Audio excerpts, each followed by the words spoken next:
Oh, whoops. Hello, my name is Best Fortune, Bad of Fortune, Witch of Fate. I'm here to help you change yours. I hope everyone's doing alright tonight. How is everyone? I'm doing quite well. I had some hot cocoa. And the main reason why it took me until 9 to start stream is besides it being a story stream, which means the later the better. Um, I was also watching Frump because Frump is on Frump has been on in the editing mines for a new video, I think. So Frump has been not streaming a lot, so I was like, I'm gonna catch a Frump stream. I want a Frump stream. And so like I ended up getting a little hooked up all of that. I've been super tired today and overslept. Aw. But at least you're not Marianne. And y'all don't have to watch me play the letter ever again. Y'all don't have to watch me play the letter ever again.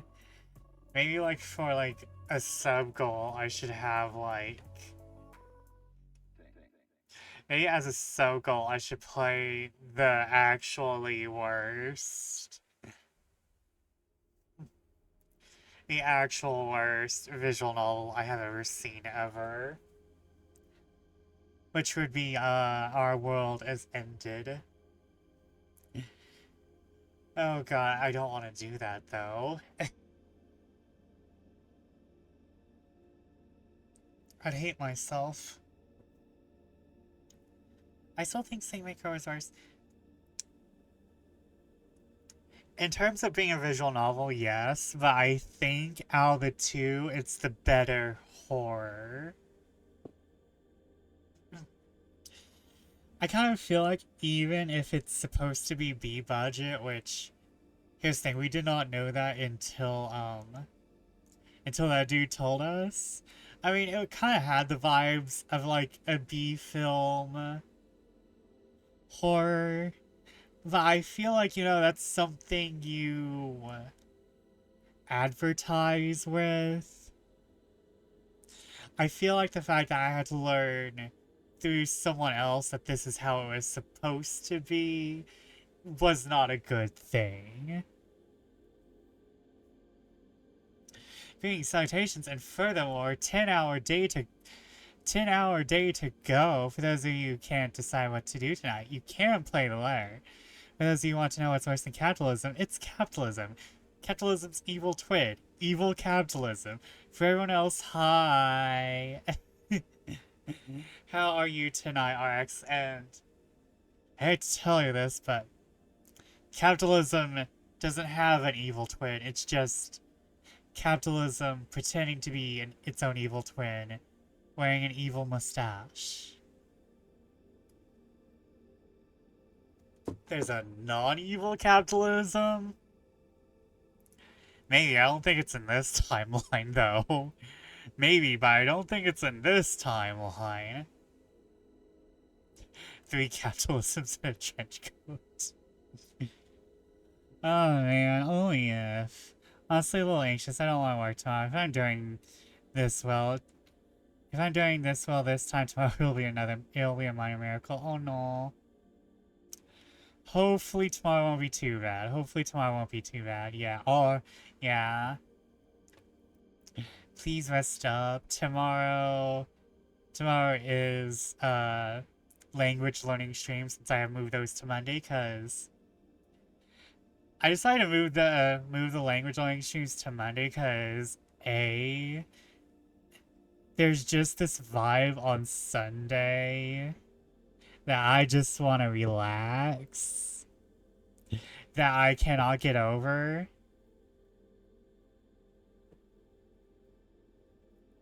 So like that's why I've just pushed language streams to like Monday for the most part. I think I can get back on a schedule now that the niece bats are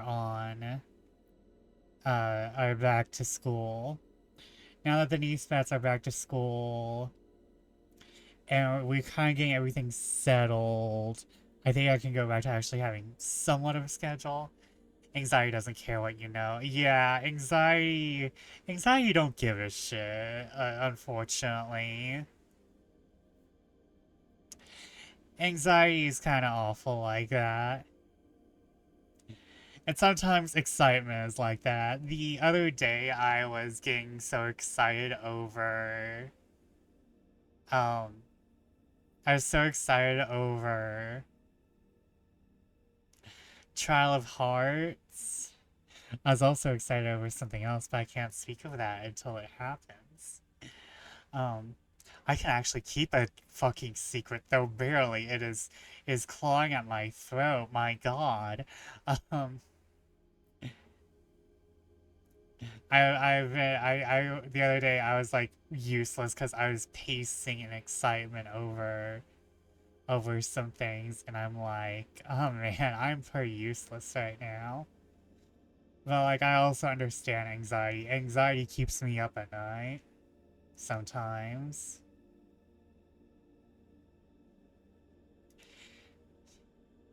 New donation from 3 capitalisms in a trench coat. Oh, 3 capitalisms in a trench coat. You shouldn't have.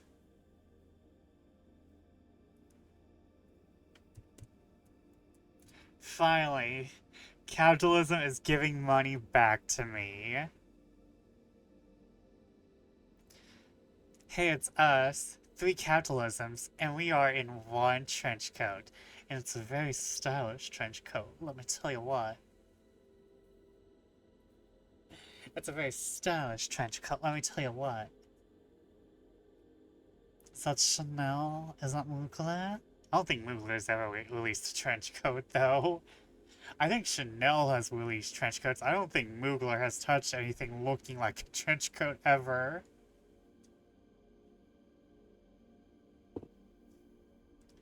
Yeah, very stylish. They have the money. It's herringbone. It's always herringbone.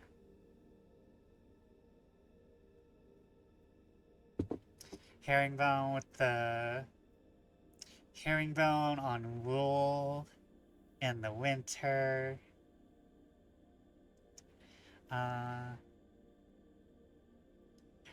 chat, look at this adorable bat. Oh, you want an adorable bat, huh? Do I actually have my... You go. Oh, I'm big now. I'm big. Oh, oh god. Oh god. Oh, did I not turn that off? I thought I turned that off. Big. Large. RX, I'm adding new sound alerts, but unfortunately, I have not added them yet. I'm moving, as a party view, I'm moving everything over to mix it up. As a party view, I'm going to move everything over to mix it up. Unfortunately, it seems that... Wait, I turned all the... Ah. Okay, so all of my sound alerts are 1. Ignore the one thing sound alerts. Ignore the sound alerts. For the moment, because they don't actually do anything.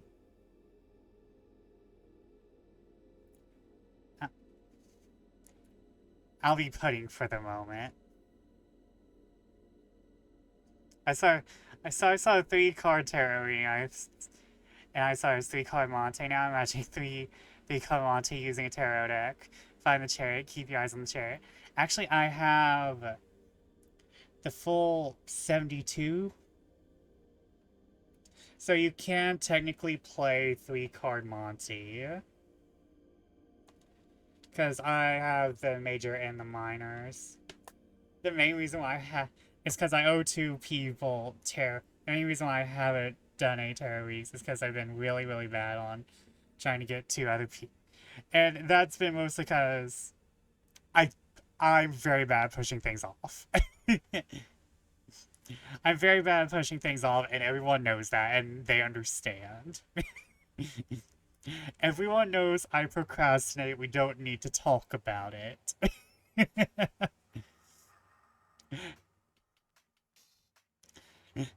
We all know that I procrastinate. We all know I'm a little fucked in the head. We can talk about your procrastination later. We can have that intervention at a later date. We can have my intervention at a later date.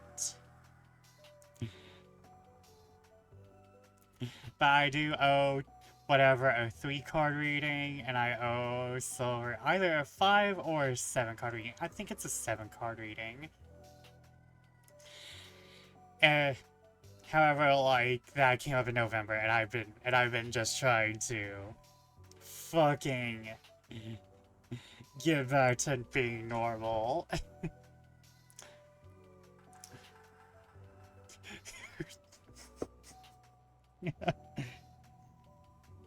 New donation from Mr. Procrastination. Well, if he's handsome, I could do him now.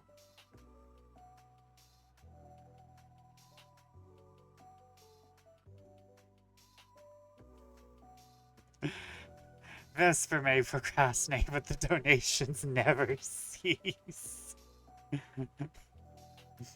Also, thank you for the care package. I renamed the Tamagotchi, even though I love the Tamagotchi name. Because I realized there was people who were spending both the 100, who were spending 200 to take care of me, so... So thank you, I'm stretching, I have drank. I did not know what Tamagotchi meant. It's like, I probably misspelled it. That was probably my issue. I meant like those like little like pets, those like little digital pets from like the 1990s. Yeah, the little games. I probably spelled it wrong. Is it Tamagotchi? Here's the thing, I was a hooked on phonics kid, so I was just sounding it out.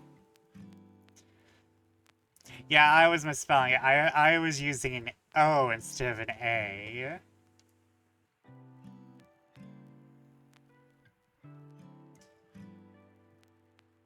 But understandable. I didn't think people would like. I should have realized when I put that down that people wouldn't think, oh, we're going to take care of him. People probably thought it meant, oh, we're going to let him starve and die and leave him for like 5 years. And then come back to him in the middle of a nostalgia-induced rage. They're going to leave him. However, did you know that they're still selling Tamagotchis? I saw like one on like my YouTube. Oh wait, hold on. Official Tamagotchi site? Hold on. Hold on. Hold on. Products. Give me that good. Hold on. This is a shopping stream now.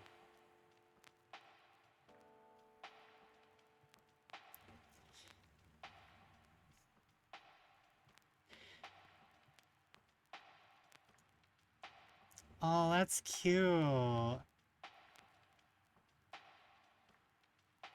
Maybe I should make a Vesper Tamagotchi. Yeah, my good friend Melly has one for a K-pop band. You could put a Tamagotchi thingy on your phone. I'm going to update my phone soon, I promise. I do have debut coming up, and part of my debut stuff is going onto throne and attacking it by Thor. Speaking of throne, has your do you have space on your desk for a stream deck? Maybe, but I'm not sure if my computer could handle it. I'm like using up most of my USBs at all times. Like I have like 4. Is that an HDMI? Actually, no. I have like 5. 1, 2, 3. No, 4.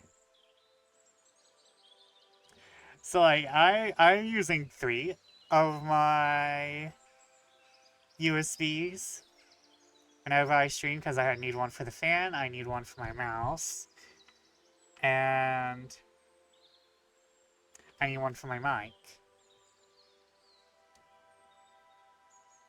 And usually I need the 4th one for either a controller or something else, so... Do I have...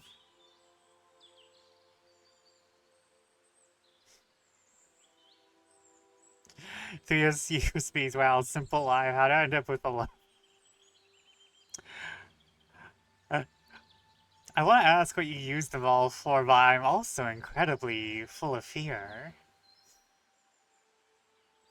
I am also full of fear.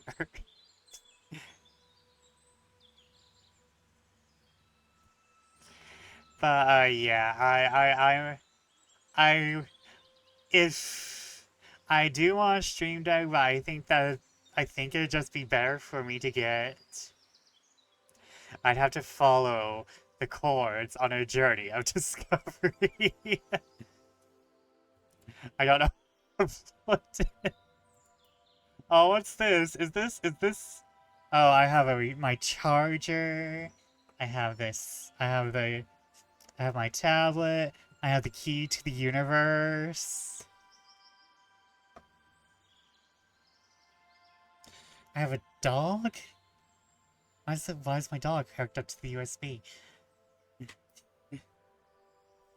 Is that Jenny? Is that Jenny from Nickelodeon? XJ9 hooked up to my USB.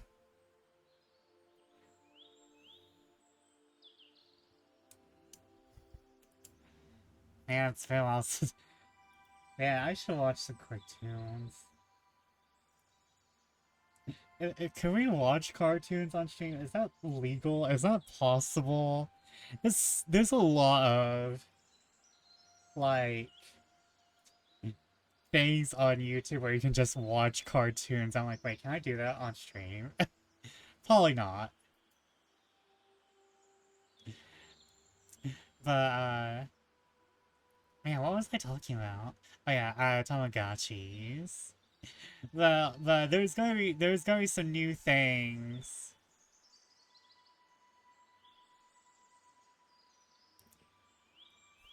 But what if I was I was about to say, what if I'm a Nickelodeon affiliate? But then I realized, oh, Nickelodeon's kind of horrible. Nickelodeon is kind of filled with awful people. Or it was. There is, Butch Hartman who tricked everyone into supporting a Christian television streaming service. Then there's like then I think there's like, it's either the creators of iCarly or the creators of Victorious who was a nasty foot fetishist. Not that there's wrong with being a foot fetishist, it was just that it's just that I think he had something with going on with Carly. There's Dan Schneider. I think that might have been him. No, I'm not like sure. I just know that there's a lot of children's television being ran by weirdos.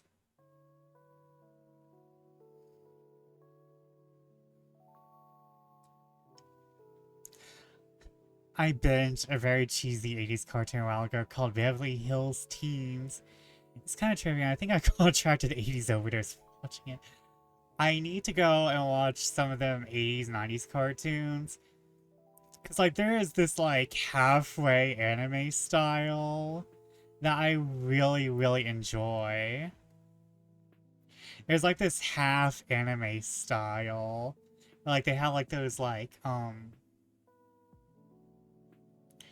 they have like 90s hair, but 90s hair is kind of anime if you look at it. And that was combined with like this like certain eye style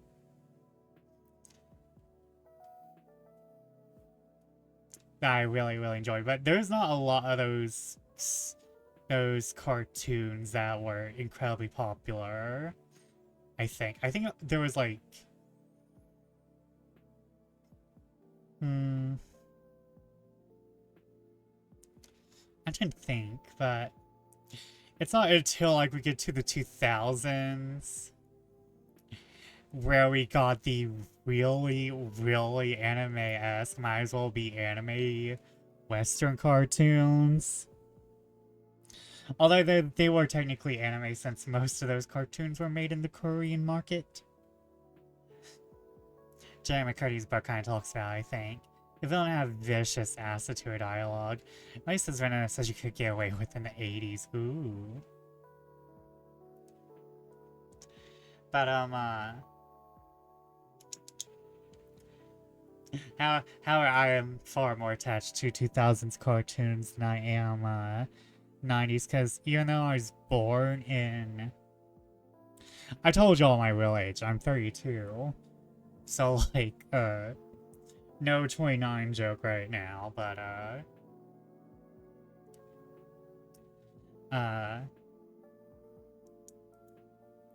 Simple Punk, Rock Girl, unironically said, gag me with a spoon, to which she responded gladly.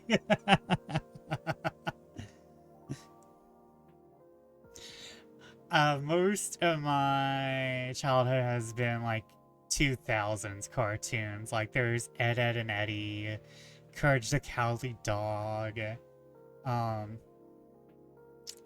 There's a lot of stuff on Toonami. Did you ever watch Kim Possible? Yes. I remember most of the song. Call me. I remember most of the later half.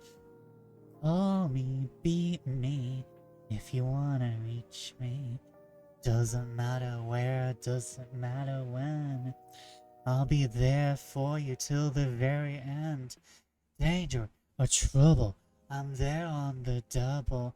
You know that you can always call impossible.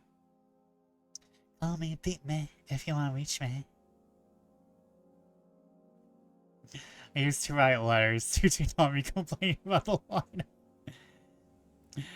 They would like write back, "Aw." I'm trying to remember like my first. To be fair, Toonami was on for a bit, and then they couldn't be on, and then they officially like came back as a part of Adult Swim.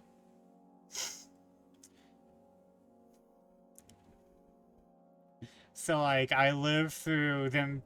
So I like lived through like their middle ages, and I was there when they were gone, and then I was there when they came back. You sent them the letter?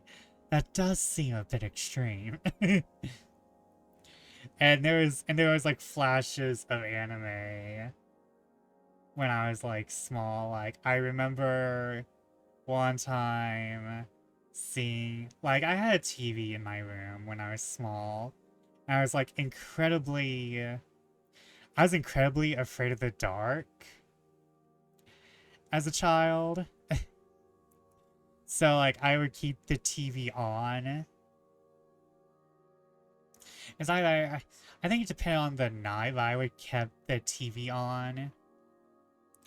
Or I would, no, wait, I think I remember. I think I may have flipped the TV on or something as a babe. As a babe. I was, like, somewhere between 5 and 10. I remember seeing, like, a flash of what was probably Dot Hack. I think it was Dot Hack. I remember watching Ghost in the Shell as a little kid. I was so confused. Then I grew up and watched it, and I was still confused. The only thing... I'm gonna be real,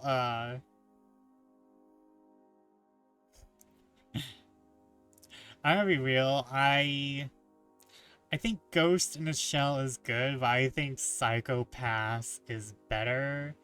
And they both have the killer has been activated by Huckle by Tom Sawyer's Catcher in the Rye.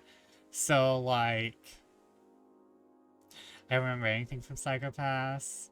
Maybe was that the camel one? No, the camel one's Speed Grapher. The camel one is Speed Grapher. Psychopaths is the one with the girl with like the kind of mushroom hair. And she has like one of the hottest men ever as her like main partner. She just has all these hot old men as her partner, and then she has like one lesbian and this one goofy ass guy. Well, they're not old, but they're at least in their upper 20s, so for anime, that's old.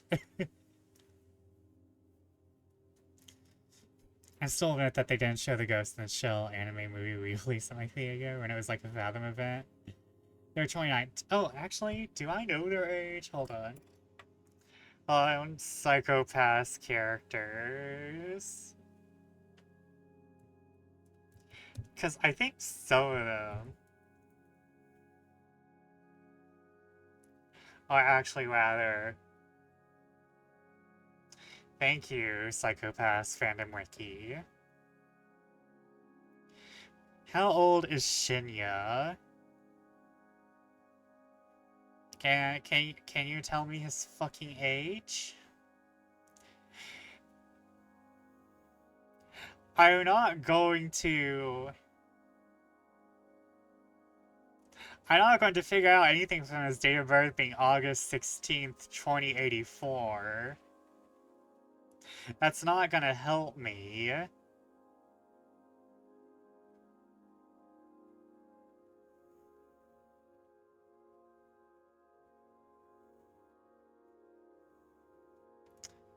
Hold on, wait.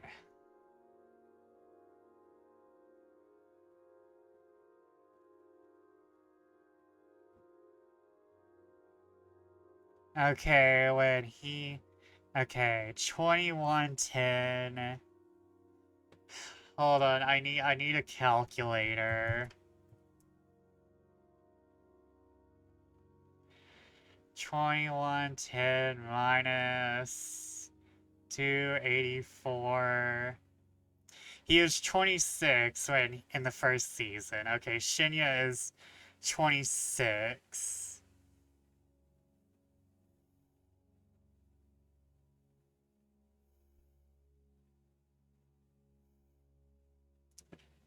I saw a post on Facebook this morning that said Lady Gaga was searching over Trent Reznor.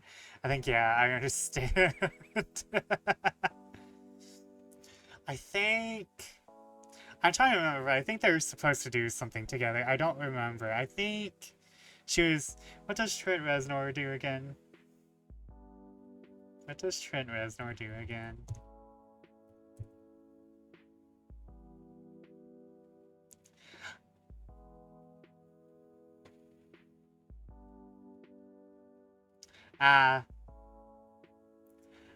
Listen, don't attack me. He has nails that are longer than 8 inches, but less than 9. Listen, I know of 9-inch nails. I just don't know who is in 9-inch nails. Oh no, I deserve to be attacked. Roast me, crucify me.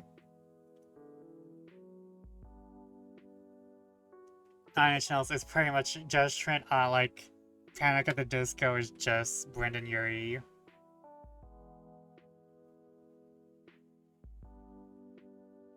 Although, I don't think anyone likes... Although, I think Brendan Urie... I don't remember. I remember watching a video on... Why no one likes Panic at the Disco anymore. And it's mostly Brendan Urie fucked up. No, Panic at the Disco is a group making music. Trent literally plays me. Ah, okay.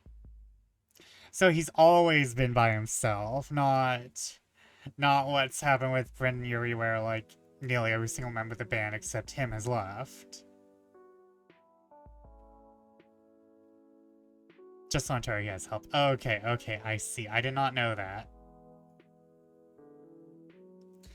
I did not know that. But yeah, I think, yeah, Gaga is a is a rock fan. Anyway, has she had Trent on? I feel like I've seen Trent on her credits page somewhere. I feel like the two have worked together somewhere.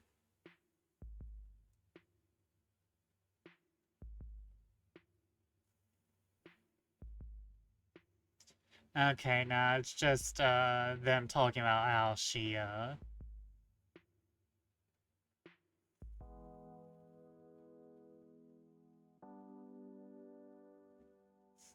about how she all of everything that's coming out is just Lady Gaga blacking out whenever she meets Trent Reznor.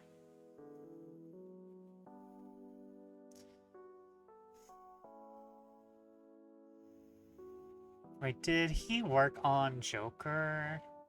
I'm sorry, Right. Wait, that way. Hold on. Harlequin, Lady Gaga. Harlequin.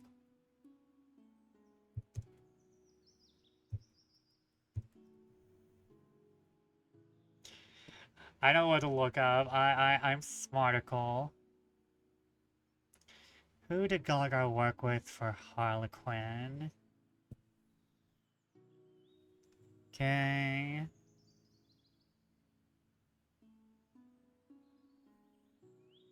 Oh, Gaga worked solely with Benjamin Rice. Okay, understandable. The only producer, Gaga and Benjamin Rice. There's also Blood Pop and some David Campbell and Jason Ruder. I thought Trent Reznor would be on here somewhere.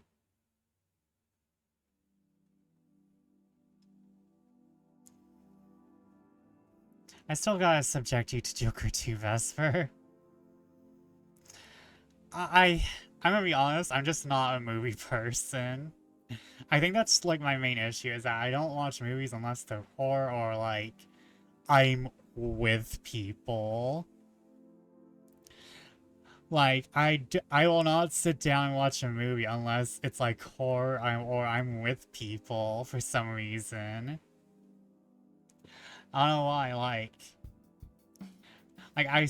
Like when I had to get out of my room when my brother was living here. Oh my god, where I should be reading by now, but you know, story time.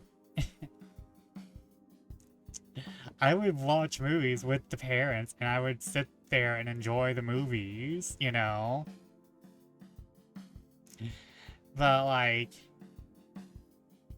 I think it's mostly like I'm having choice paralysis nowadays. Why would they hire a singer and tell her not to sing well? I have a vibe.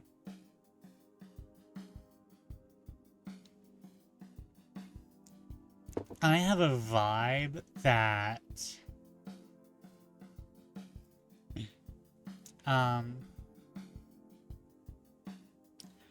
there was some executive meddling there. There was some executive meddling. Probably.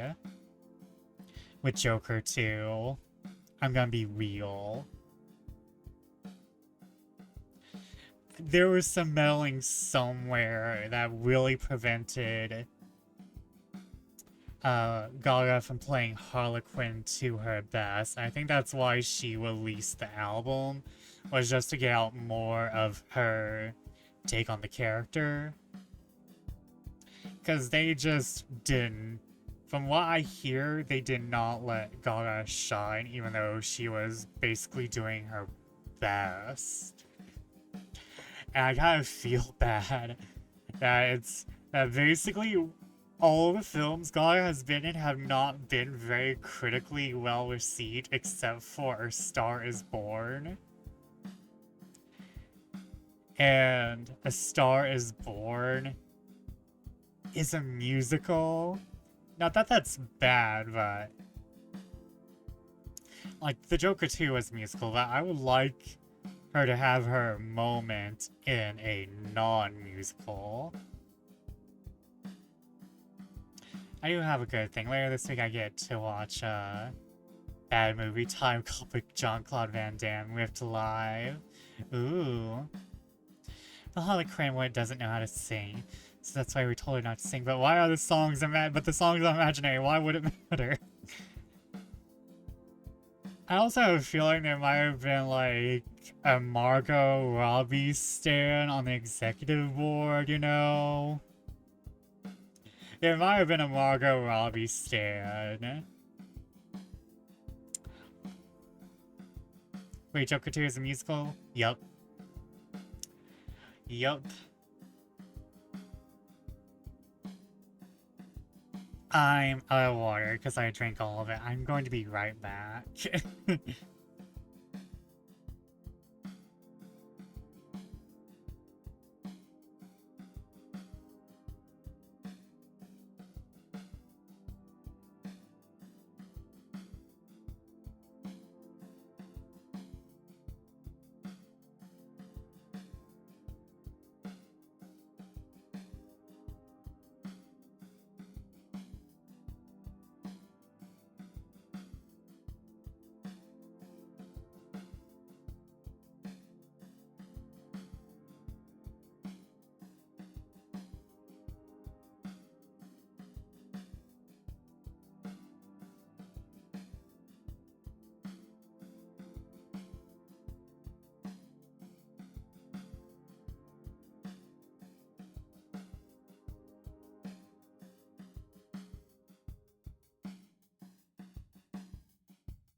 I'm back. A jukebox music. Okay, so there are two types of musicals. One's where they sing music that is original to the film. And a jukebox musical is when they sing stuff that is already existing. It's already out there in the world. It's just that they fit it to whatever scenario that is currently happening. I think most musicals tend to be originals. Like there's the Heathers, there's most Disney films,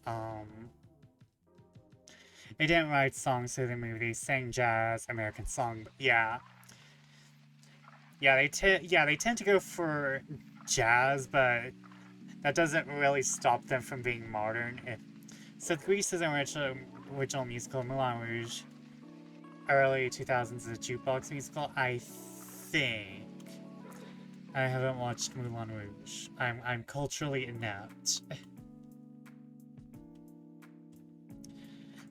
Burlesque would be an original.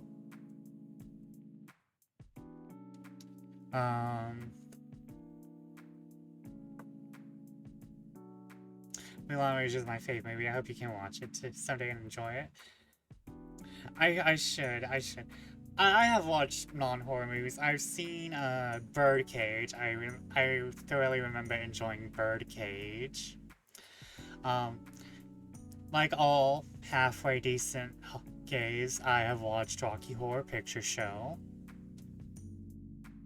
Rocky Horror Picture Show is an original musical. I'm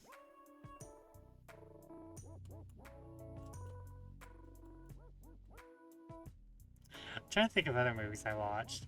I try to make a habit of watching Summer Wars once a year.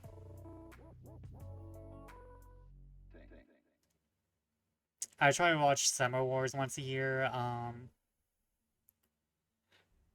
I tend to put animated movies into a different spot than live action movies. I don't know why. I think it's because, like, I just like animated stuff better. I feel like animated movies are just a nice or just a better escape tool. I feel like animated movies are just a better escape tool. Oh, wait. I watched Endgame. I remember watching Endgame. But who did not watch Endgame?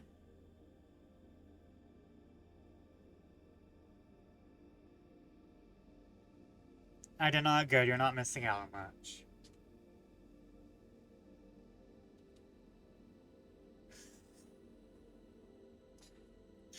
The best movie is Scarlet Witch. The best part of the movie is Scarlet Witch about to solo Thanos, and he has to summon a fucking airship just to get rid of her. Girly Pop was about to solo Thanos out of pure spite and revenge.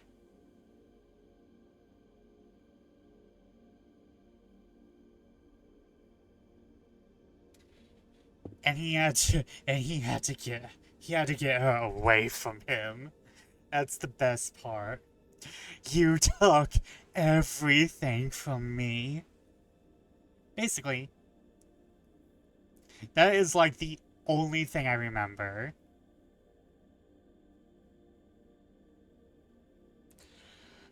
Like, literally, that movie did not imprint on me at all. I remember more from the fucking Annabelle Origins movie than I do Marvel's Endgame, if that tells you anything. However, I was also making fun of Annabelle throughout the entire movie. And I saw it in theaters. I don't remember where the fuck I saw Endgame. I think I watched Endgame with my brother, but I'm not like sure.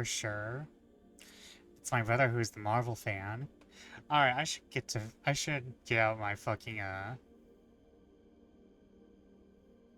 I know my favorite part of Endgame was the supercut people pouring in as a fan art where they added James Bond Ghostbusters.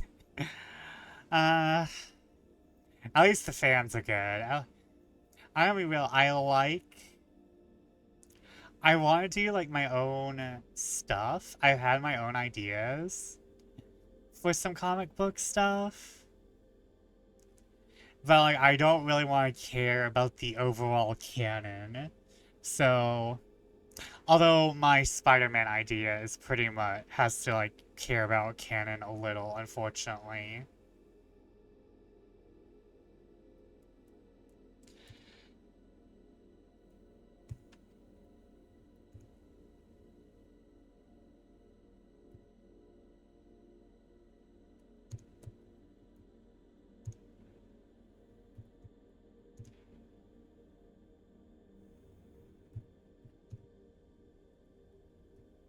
I swear I bookmarked that.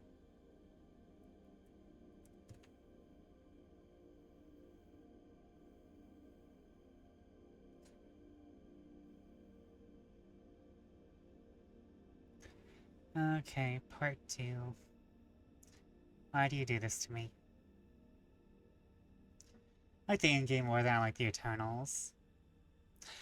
I think the main issue with Marvel is that they have reached Endgame. They didn't realize with Endgame they could not top it. They did not. I don't think they realized that they couldn't do another Endgame. That they couldn't top it, and like now they're just suffering from that fatigue about how everything has to be attached.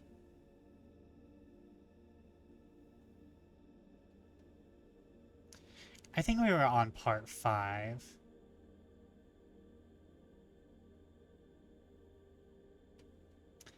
I'm gonna bring this up in a new window. I think that's why Doctor Strange. They needed something low stakes, like a personal issue. Every Marvel movie is essentially the same movie, and their cultural moment in the sun has burned out, like the Western. I think, I think what DC is doing with Superman is like a show of what they need to do.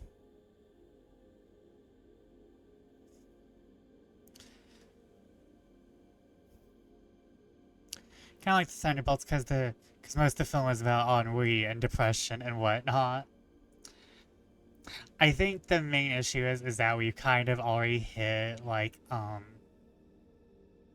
deconstructions. We've kind of hit a cultural like point, and we're having deconstructions going on alongside the big series. Like we had The Boys, which came out during the Zenith, you know, and I think that's kind of a. I think that kind of shows, like, wait, maybe we need to slow down. I don't think it helped that Japan also was also, hey, we're gonna have One Punch Man. Hey, we're gonna have My Hero Academia, and there's also Miraculous Ladybug. There is a lot of superhero stuff that is out right now. You cannot escape it. Although, like, Miraculous Ladybug has so many of its own issues. Oh my god. I can bitch and bitch forever. I haven't watched any of the recent seasons, so I don't feel like I deserve to bitch about Miraculous Ladybug.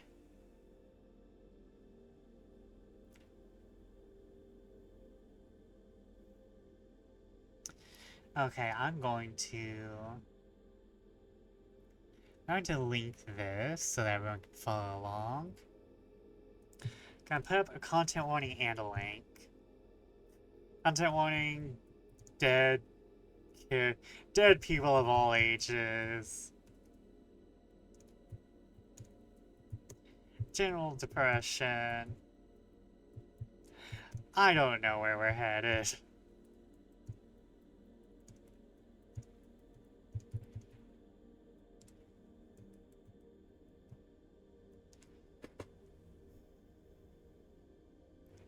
A content warning and a link in my Vesper watching stream. I try to have content warnings if I can have them or if I remember. I feel like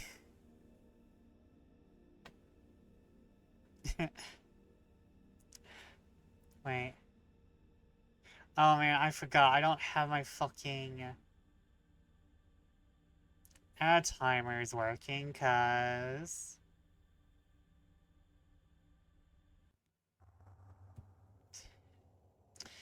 you know what, we will just turn that off for the moment.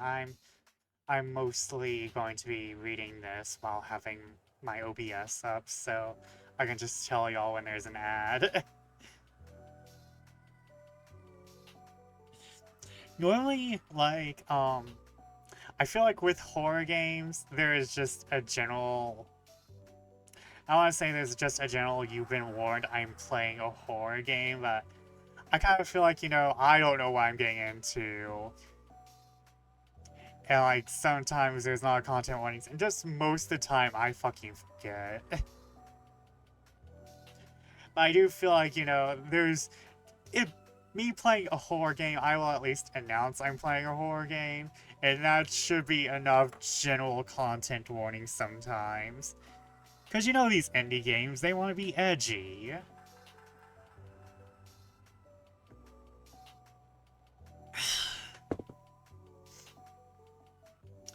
But, oh wait, can I refresh my ad timer?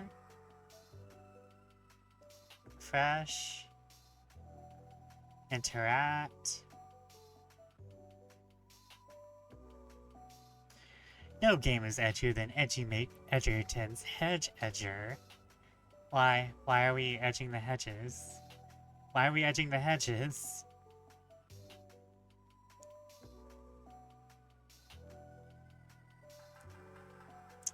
This is not working.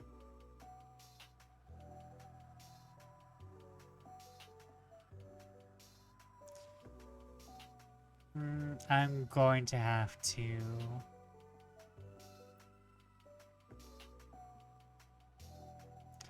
I'm going to have to look at how to reactivate my ad timer.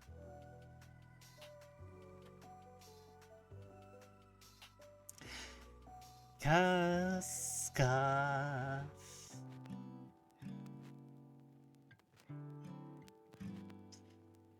Can you please be smaller? Hello?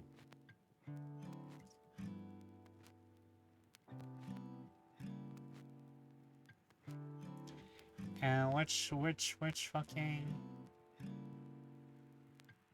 hot key do I have for my 4? Thank you.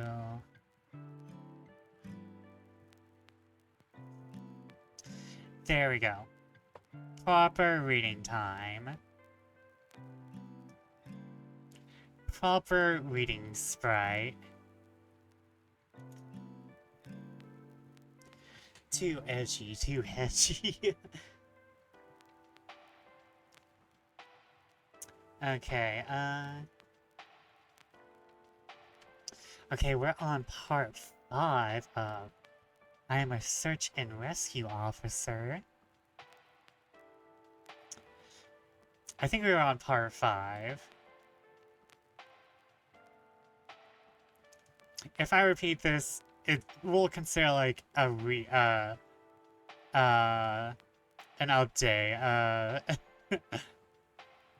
a refresh. I'm a search and rescue officer in the U.S. Forest Service, and I have some stories to tell. Part 5. I apologize for the short update, guys. Things have gotten a little crazy around here. I'm not sure how often I'll be able to update going forward. I really appreciate all the support you guys have given me. And while I have only a couple of stories to share with you, I'll be interested to see what you all think. A firefighter who is helping us train at the training op told... Hold on. Am I going to change the music? Oh, I should.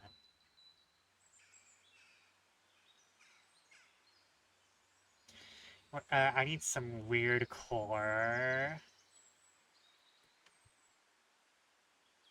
I need some kind of weird core.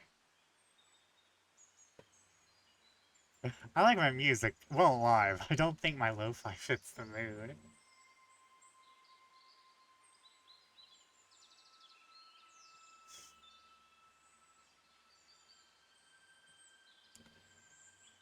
Is there like weird get lost in the forest music?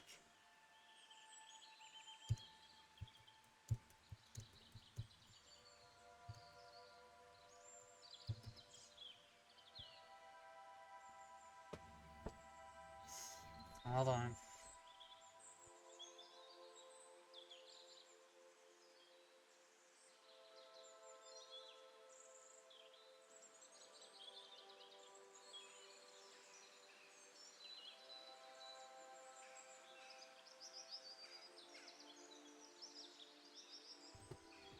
Fairy themed tunes. Okay, let me...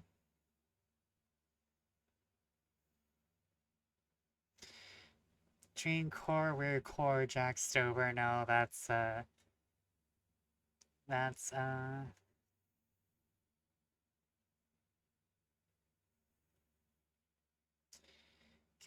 we not? You know, I have one snooze left, might as well use it. But let me get music started. Hello?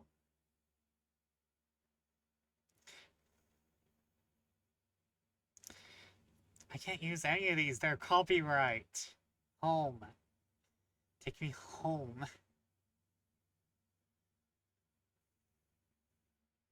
Oh, Lord, heaven help me. Do you have...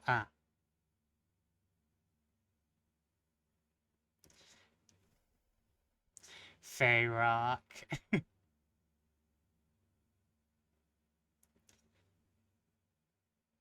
I kind of feel like Faye would be very... would go for an Eldritch... I'm gonna be real, if there was like something I'd associate with Eldritch Abominations, it would be Faye.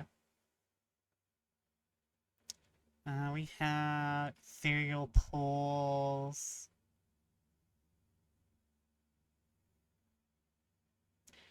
We have McDonald. Ah, here we go. This one has a forest in it.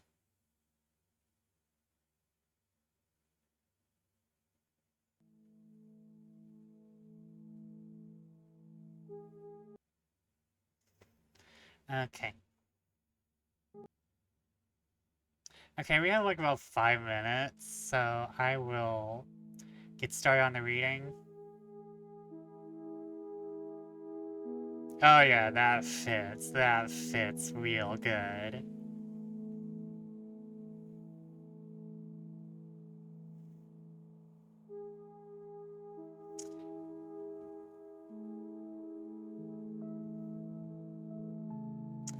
On.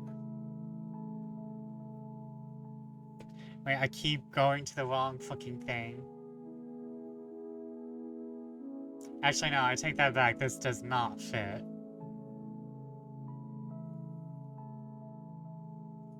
It's kind of... Yeah, no, wait. I think it fits.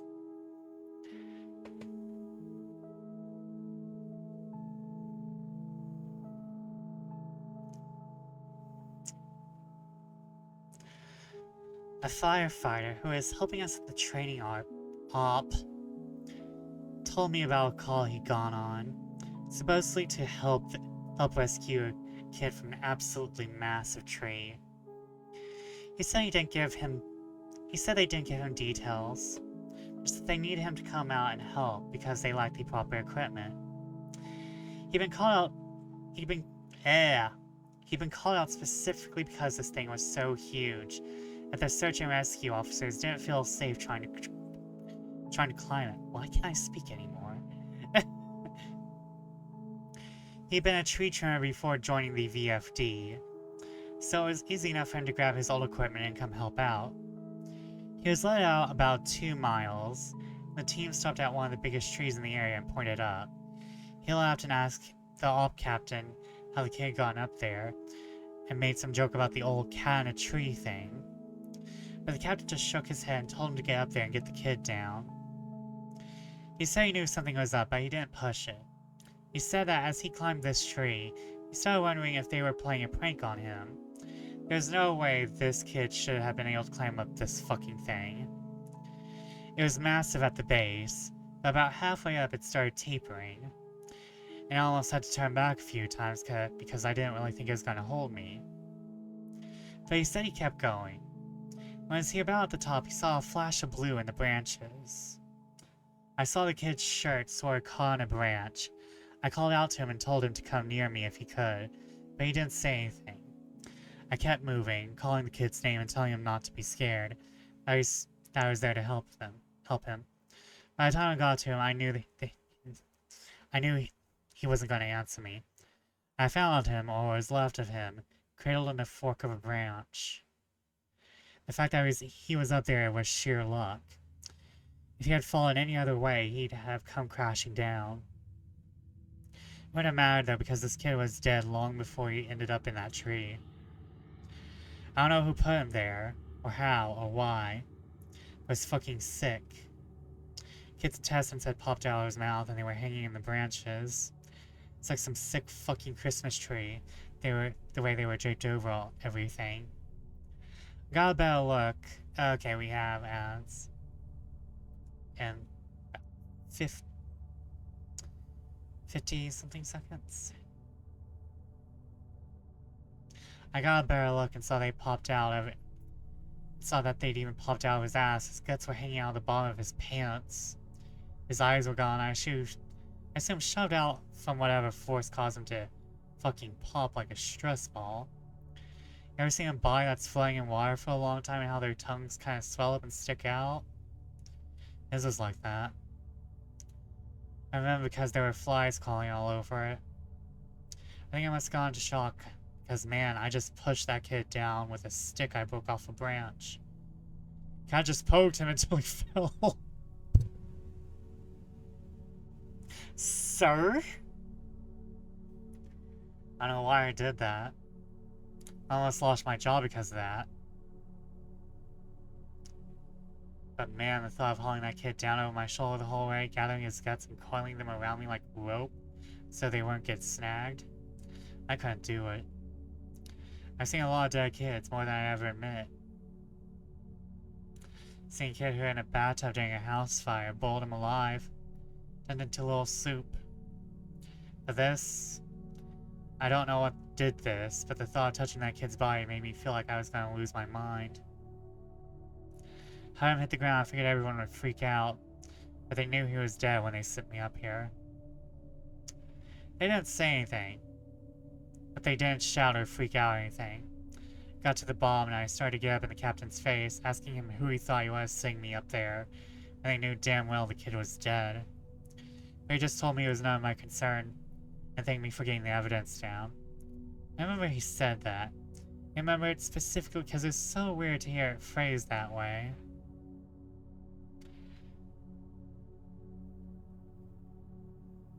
Okay, we have ads, so I'm gonna sip here.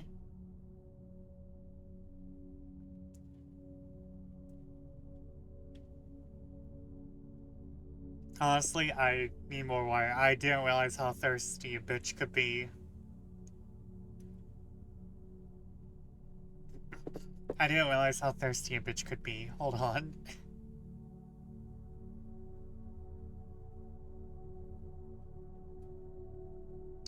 So I'm gonna go get some more water. I'll be right back.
My shoulders are in pain.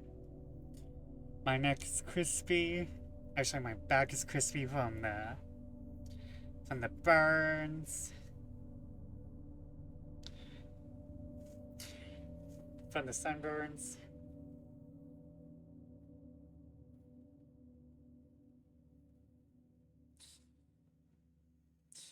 I haven't started peeling yet, chat.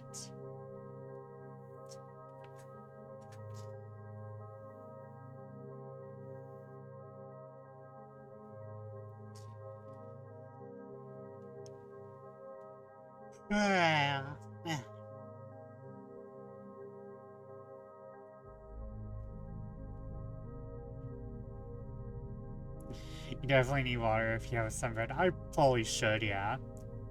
I'm keeping hydrated. I just probably should be drinking more just straight up water. It's not a bad sunburn, it's more of like... I got lightly tinted. So it's not as bad as like the sunburn I had when I went to Myrtle Beach. When I went to Myrtle Beach, it was like I was not putting my back on shit. You could hand me the softest pillow in the world and I wouldn't be touching that to my back.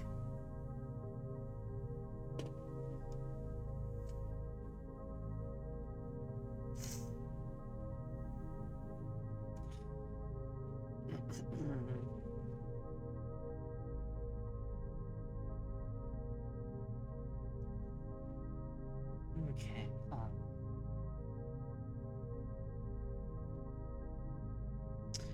Just checking out stuff. Hold on.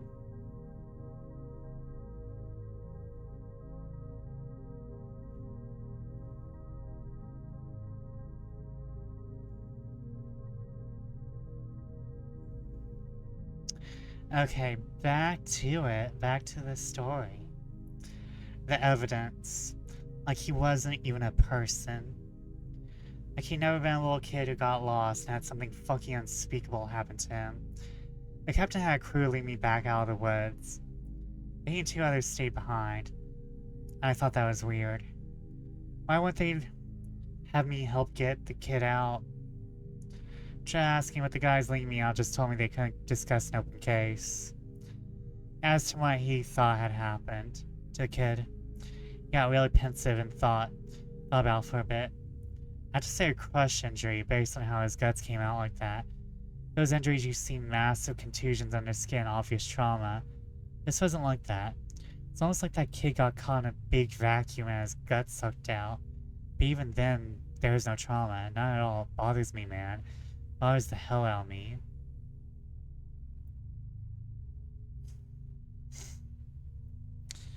I do like to know that while I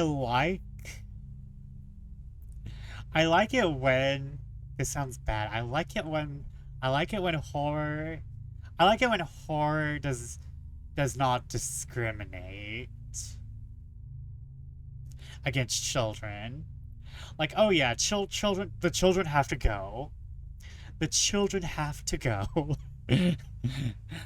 But I do feel like a lot of horror authors do not know how, especially creepypasta authors. I feel like creepypasta authors don't know how to write or use children as proper characters. So it's kind of like, oh, this bad thing is happening to this paragon of innocence. No, children are psychopaths. This paragon of innocence has died. I'm not close to this. I mean, like, I feel bad for when kids die, don't get me wrong, but, like, just wantonly throwing in child death is not like garlic. You can't just toss in child death and expect it to be good. Wait, where did my fuck, my pin?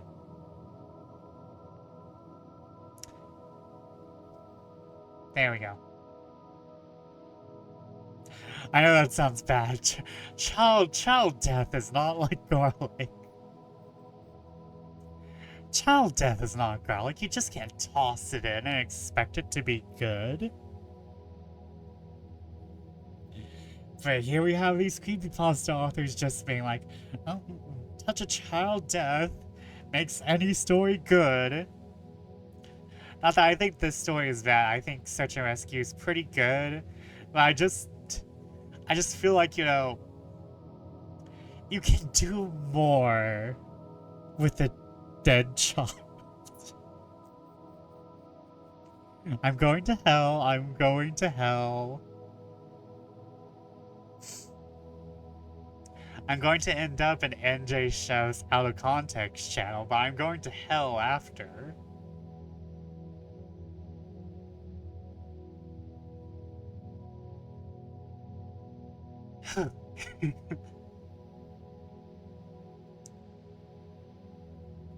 I'm sorry, I had to get that off my chest. One of the vets at the training op reads no sleep, and he recognized my stories. He knows me pretty well, and we swapped stories before. He asked if he could share something he's noticed about the stairs, and some thoughts he had.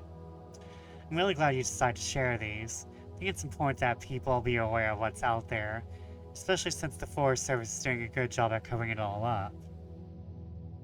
Hold on, I'm turning this down for me. I asked him what he meant. What do you mean, what do I mean? The lack of any media attention, no coverage of missing kids or bodies found miles from where they got lost in the first place? David Pilates hit this right on the head. The Forest Service is doing everything they can to keep people from coming here. Hold on. David Pilates hit this right on the head. The Forest Service is doing everything they can to keep people coming here, even if it isn't safe. I mean, to be fair, it's not like these things happen every day, but the numbers add up and it's worth looking into. Especially the stairs. I was surprised you didn't mention the flipped ones. I didn't know what he was talking about. I can't remember him ever talking about something like that. He seemed incredulous. Dude, I can't believe you've been on this long without ever seeing them. No one told you about them? I shrugged and asked him to elaborate. Well, there's the normal stairs, the ones that pop up when we're out of rays. I know you know about them. But sometimes I run across ones that are flipped upside down. This would be like if you had a dollhouse and the stairs were a separate piece. Now take that and flip it upside down so the top step is stuck in the dirt. Put it out in the woods. They're like that. I don't see them as often, but they're odd, to say the least. Makes me think of footage taken after a tornado, when all the houses are blown apart and random things are left standing, like chimneys and garden walls. Those ones freak me out more than the normal ones, because I can't really write those off as easily. I don't scare easily like most of us who work out here. The idea stuck with me, and it bothers me. I'm going to try and find more out about them. He also mentioned how many people were bothered by the guy with no face. Wouldn't upside down stairs still be stairs?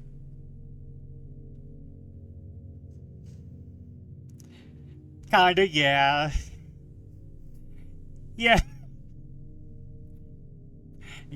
We're not meant to think about it too hard. Don't think about it too hard.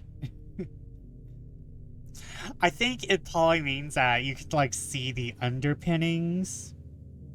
Because, like, the outside of the stairs are meant to be pretty. But if you flip the stairs upside down, you're going to see the inside of the stairs. This wouldn't matter as much with, like, you know, concrete bleacher stairs, but imagine, like, housing stairs. So, like, stairs in a house are going to look pretty on the outside. But if you flip them upside down, you're going to see, like, the underpinnings and all the ugly shit. Because here's the thing, you don't need to make the underside pretty if no one's gonna see it.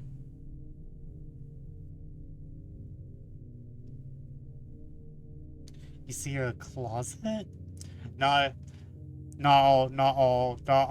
every single staircase has a stairwell where wizards live.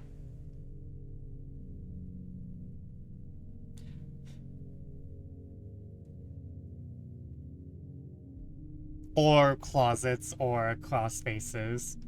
Like, if they have cross spaces, they don't necessarily have to see the underside of the stairs. Like, there's some houses that do not use the space underneath the stairs for anything.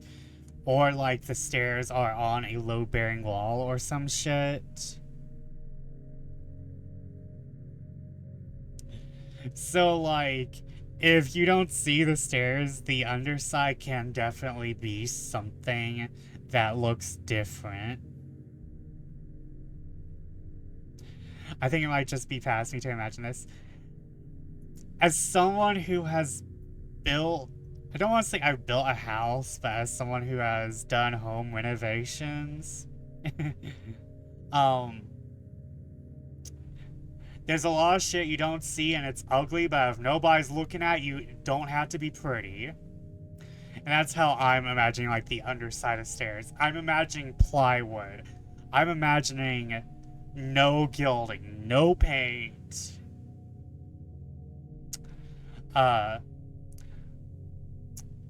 There might be mold, because mold is just an uncontrollable force to the universe. Um, you think you have a control on the mold, but you don't. um, I think it's just mostly like I'm imagining the stare, the underpinning, the ugly part,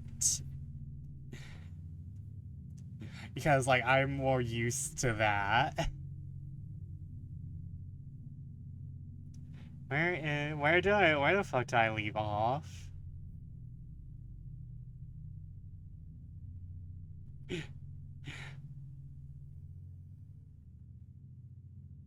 Well, this might help. Imagine like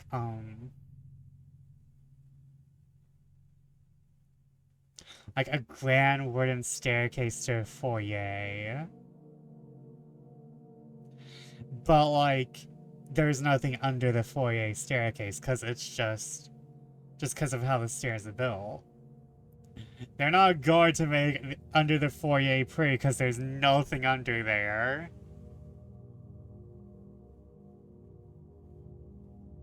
So like that's going to be unstained wood.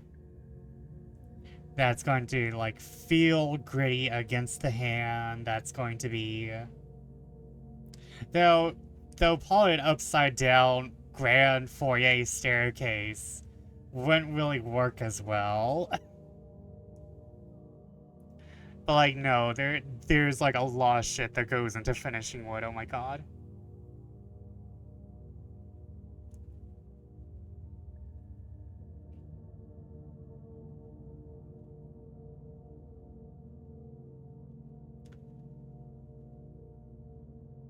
Oh yeah, he also mentioned how many people were bothered by the guy with no face. He got really excited and told me he'd seen something similar. I was out on a training exercise a few years ago.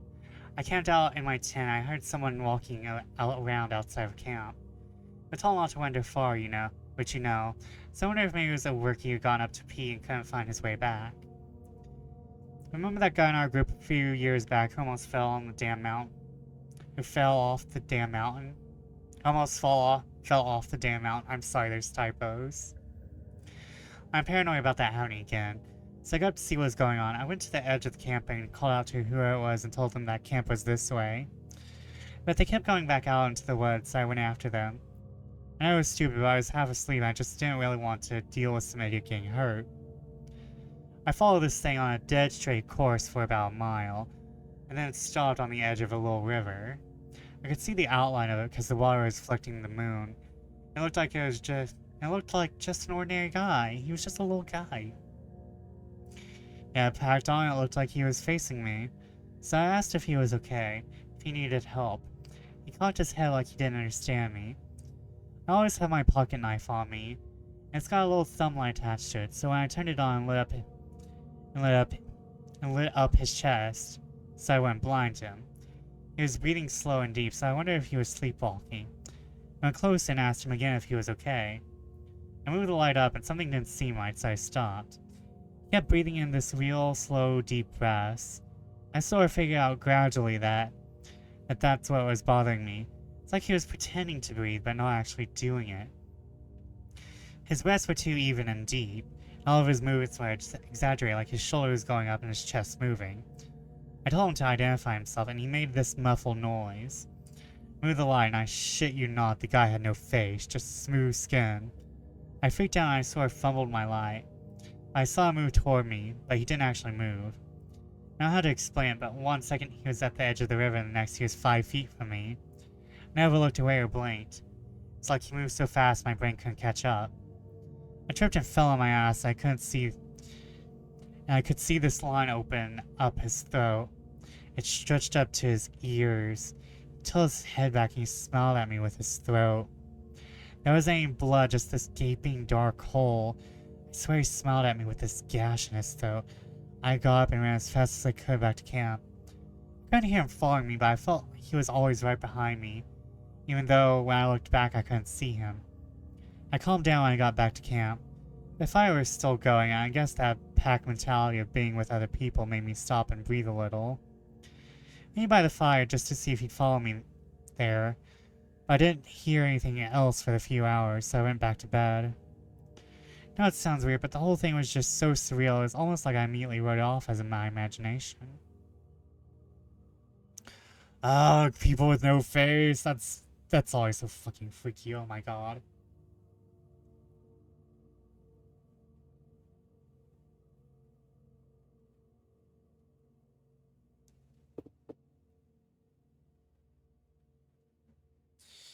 There's a reason why Slender Man was popular, because he was actually fucking scary.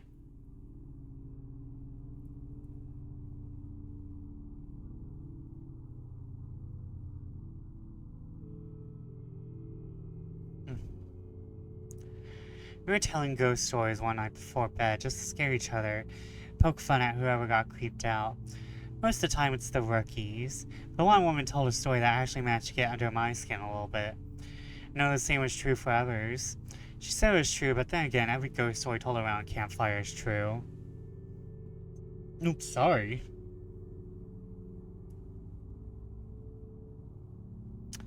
Somehow, though, I don't think she was making it up.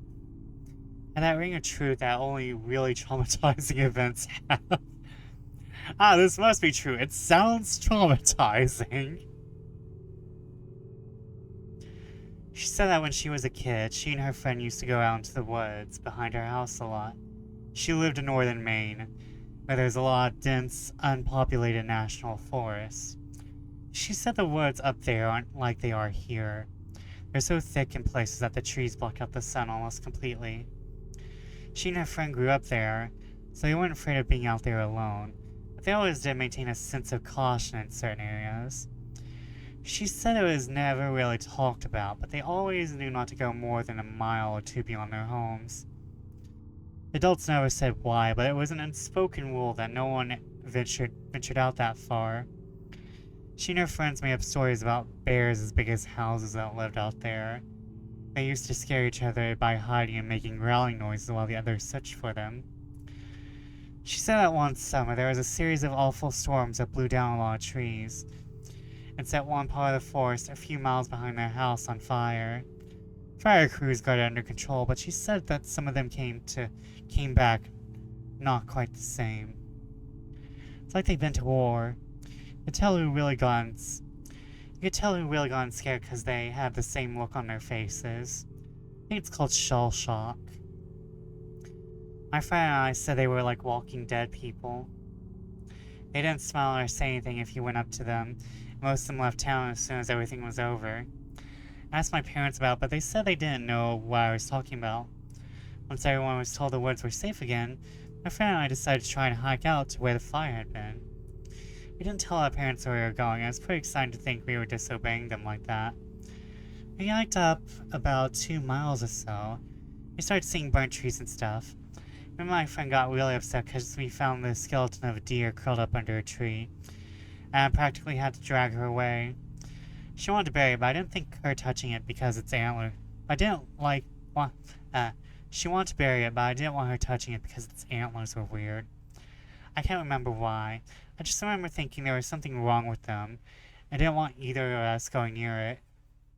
The farther we went, the more burnt everything got. Eventually there were no standing trees, and it was like being on another planet. Almost nothing green, just brown and black everywhere. We were standing there looking at it all, and we both heard someone shouting in the distance. I panicked because I thought it was my dad, and that he was going to tell me I was grounded. My friend broke off and went to hide behind a big rock, but she said she didn't want to be caught out here. Her parents had forbidden her to come out in the woods at all, and she lied and told them we were going to a movie. I followed her and we kept listening. I could hear this voice getting close and I realized they were calling for help. Thought maybe it was some hiker who gotten lost and needed directions back to town. That used to happen all the time, so I was used to helping people out. I'm following my voice, so I kept calling out until I saw him running in the distance. He got close and I saw his face was all red. I told my friend to give me her pad because she had a first aid kit. She made this noise like she was grossed out, and she asked if I saw his face. I told her to shut up, and I jogged up to meet him. I stopped about halfway when he stopped in front of me because I could see that his nose and lips Part of his forehead were all gone. It's like they'd been sliced clean off. He was bleeding bad. I saw that the knees of his pants were red too. I took a step back, but I was too scared to move much, and he grabbed my shoulders. I felt like I got a shock, and he jerked back. He started babbling. I couldn't tell what he was saying, except that he kept asking how long he'd been gone. He asked me where his unit was. I just shook my head. He looked me over and saw my Walkman, and he screamed. Just kept babbling and shook his head. He just kept babbling and touching his face, and I realized he wasn't wearing the right clothing. He had some kind of weird gray cloth jacket and almost formal pants on. The jacket had these weird buttons and red borders on it. I kept shaking my head and told him I couldn't understand what he was saying. I went to open the first aid kit and he just screamed again. It said the only thing I could really understand: "Don't touch me, you'll make me go back there." After that, he ran off, and I could hear him screaming the whole time. When I couldn't hear him anymore, I turned around. My friend was crying. I just turned around and started walking back towards town. She asked me over and over what happened and who that was. I didn't say anything. When we got home, I told her that I didn't want to play in the woods with her anymore. We're still friends, but we don't talk about that guy. Not ever. I'll do it as soon as I'm able, guys. I appreciate the continued support. Gray was... The gray uniforms belong to the North or the South in the Civil War?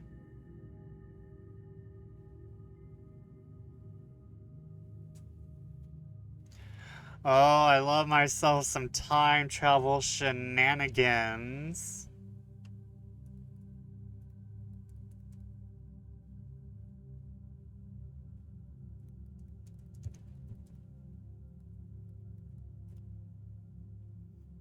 I love myself some time travel shenanigans. Okay, so gray, it was Confederate, I think.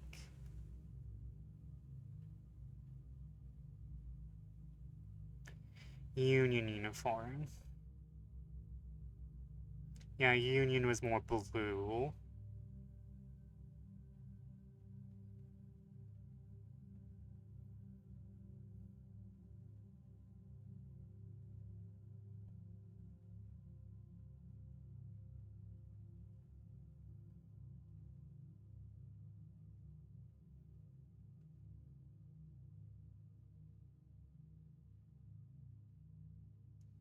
Alright, we're coming up on part 6. I said 6, not 6. I don't care what anyone says. Okay, part 6. Okay.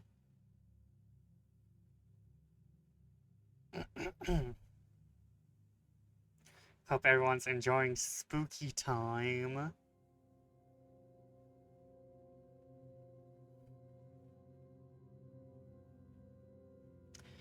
It's been way too long since I posted an update. I'm sorry about that. There's also been some confusion about the new formatting requirements on the board, which I cleared up. So these next few stories are going to be posted a little differently. They'll be in chronological order, and I'll do my best to tie them into each other as much as I can, so it doesn't skip around too much. When I started out as a rookie, no one had told me about the job in terms of weird things that could happen. Assuming this was largely to prevent me from freaking out and abandoning the park. A few months into my service, when I was still a rookie, a friend and I were drunk at a party, and he opened up a bit. "Yeah, it can get a little crazy out there, I guess. I think the worst are the ones where the people die when they just shouldn't, you know? And you find them dead like 10 minutes after someone says they saw them last. They were fine when I passed them on the switchback, I swear, that sort of shit. Take this guy who I found once swearing out on a really popular trail. Someone comes into the VC freaking about some guy who's lying in the middle of the path in this giant pool of blood. So we went out there, we find this guy dead as a doornail. Which he absolutely should be, because the back of his head is mashed potatoes. The skull is decimated, brains are leaking out like custard feeling. And the guy's old, so you figure, yeah, it probably fell on his head. Old people fall all the time, it's no big deal. Except that this area where he fell doesn't have any big rocks. There's not even any stumps or big branches. On top of that, there is no blood trail, so he clearly died where he dropped. Now that's when you turn to murder. But there were people just out of line of sight with the guy. If someone came behind him and murdered him, there's no way someone wouldn't have heard. Again, if someone had, there'd be a blood trail, a splatter all over the place. But everyone on the scene said it looked exactly like he'd fallen and smashed his head on a rock. So what the fuck did he hit his head on? Then there was this lady I found in a different park about 5 years ago, back when I was upstate. We found her in the middle of a stand of big junipers, curled around a trunk, like she was hugging it. We pick her up to move her, and a fucking waterfall comes out of her mouth, splashing all over my shoes. Her clothes are dry, her hair is dry, but the amount of water in her lungs and stomach was phenomenal. Unreal, man. Coroner's report says the cause of death was drowning. Her lungs are completely full of water. This, even though we're in the middle of the high desert. There isn't a body of water for miles, no puddles, no nothing, no signs of anyone else being out there. I mean, yeah, it's possible they were murdered, but why go out of the way to do it like that? Why not just stab them and be done with it? I don't know, it just sits weird with me. Now, of course, that freaked me out a little, but we were raced, and I guess I sort of wrote it off as a fluke. Also assumed there was exaggeration there, since, you know, we were wasted. I don't like talking about this next case very much. It was an awful one I've done my best to forget about. But of course, that's easier said than done. This happened about 6 months after the conversation with my friend at the bar. Up until that point, I hadn't had a lot of really weird shit go down. A few things here and there, and of course the stares. It's amazingly easy to get used to stuff like that when it's treated as if it's normal. This case was a little different. But I'm getting water.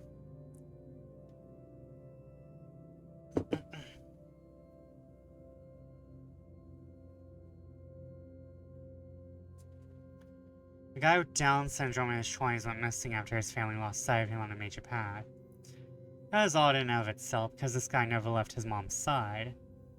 She was absolutely convinced he'd been kidnapped, and unfortunately a ranger who isn't at the park anymore insinuated that no one's going to kidnap someone with that kind of disability. Not very tactful, to say the least. We wasted a lot of time trying to calm him down enough to get information about him. Then we put out an official missing persons call. So the urgency of the situation, him being mostly unable to function alone, we had local police come in and help us. Didn't find him the first night, which was heartbreaking. None of us wanted to think of him being alone out there. We assumed he just kept wandering and was staying ahead of us. We brought out the Hellies next day, and they spotted him in a little canyon. Helped bring him back up, but he was in bad shape. I think we all knew he wasn't going to make it. He had fallen and broken his spine and couldn't feel his lower half. He also broken both of his legs, one at the femur. He lost a lot of blood. He was confused and scared while he was alone, so he probably exacerbated the injuries by dragging himself a little ways. I know it sounds awful, but while I was riding in the copter with him, I asked him why he wanted off. Just wanted something to tell his mother, to let her know it wasn't her fault. Because he was fading fast, and I didn't think she'd get to ask him herself. He was crying, and he said something about how the little sad boy wanted to come play. He said the little boy wanted to trade so he could go home. Then he closed his eyes, and when he woke up again, he was in the canyon. I'm not exactly sure what he said. That's what I thought the gist was. He kept crying, asking where his mommy was. Held his hand, tried my best to keep him calm. It's cold out there. He kept saying that. It's cold out there. My legs was frozen. I was cold out there. It's cold in me. He was getting weaker, so he eventually stopped talking. He closed his eyes for a while. Then when we were about 5 minutes from the hospital, he looked right at me with these big tears running down his face. He said, "Mama won't see me no more. Love Mama. Wish she was here." He closed his eyes and just never woke up. It's horrible and I don't like talking about it. That case was one of the first ones that really riled me badly.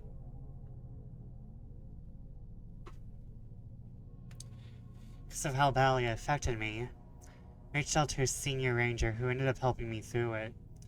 As time went on, we got to know each other better. He kept sharing one of his own stories with me. It's disturbing, but it helped to know I wasn't the only one affected by the things going on out there. I think this must have happened before you got here, because I think if it happened while you were here, you'd remembered it.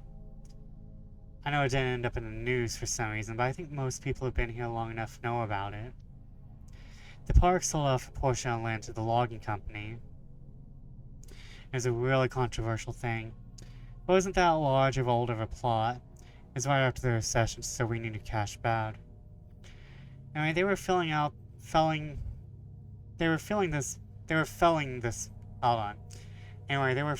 plot of land, and we get a call that we need to get our supervisors out right away.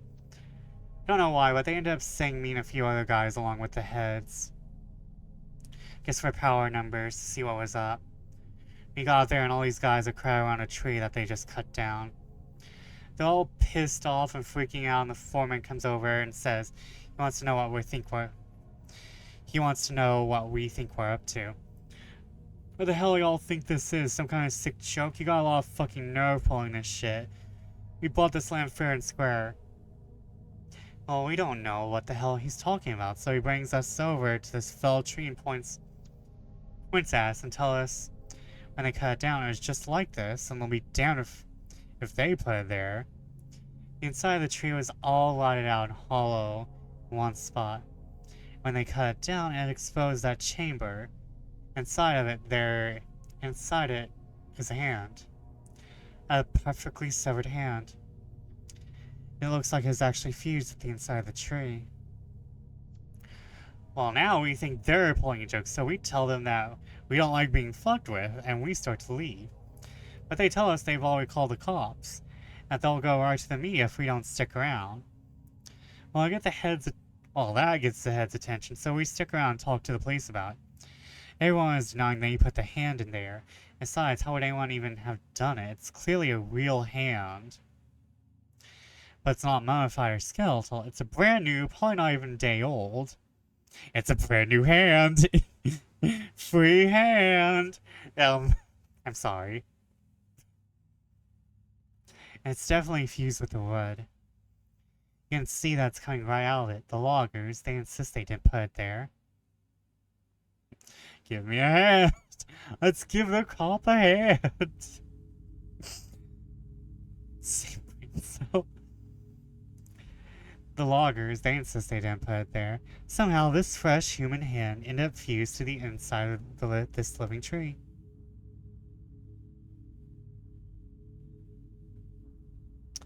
The cops have them cut out this section of the tree into a movable chunk, and they take the hand away, and the area is closed off.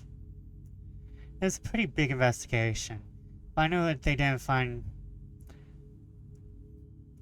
There was a pretty big investigation, but I know they didn't find any answers. Now it's become this legend. As far as I know, we haven't sold any more property for logging.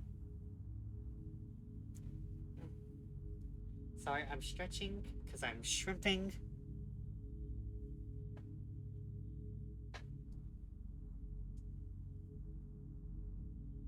To be fair, that's fucking creepy though. Imagine cutting down a fucking log and there's a hand.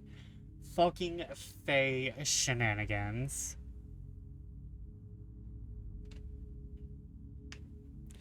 Fucking Fae shenanigans, I swear.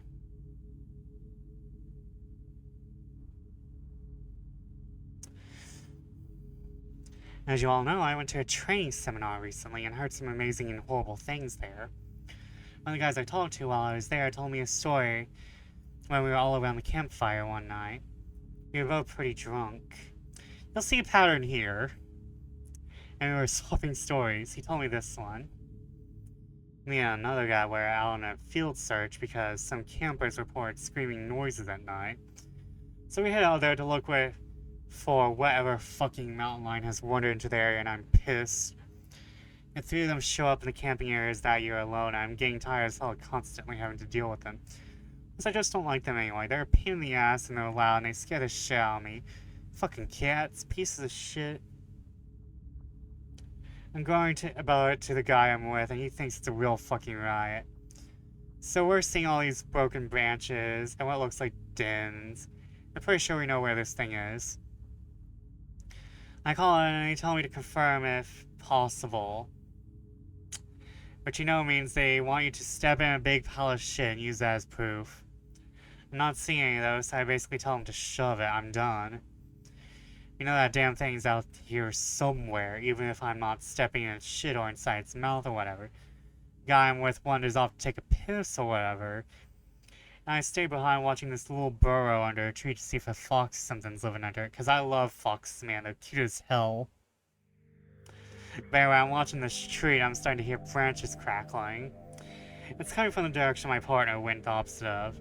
Now I've got my pistol, and you and I both know that's not gonna do shit against a cat. I cock it and holler for my partner to get his dumbass back, but he's too far and he can't hear me. I stand up and get my sights on wherever this thing approaching it.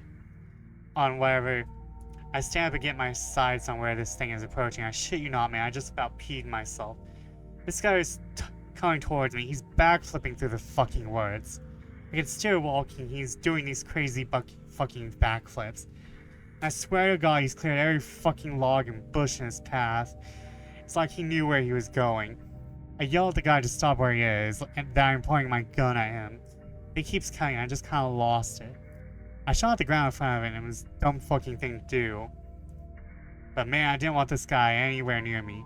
And I fire. He's about 50 yards from me. As soon as the gun goes off, he whirls around and goes off, backflipping back into the woods. My partner hears my gun go off and runs back to ask what's up. I tell him there's some fucking weirdo out here, hopped up on God knows what, and we need to get the hell out of Dodge. I tell the cops what happened. I didn't get in any trouble for fighting, but man, I don't know what that motherfucker was on. I've never seen anything like that before. Shit was absolutely butt-fuck crazy.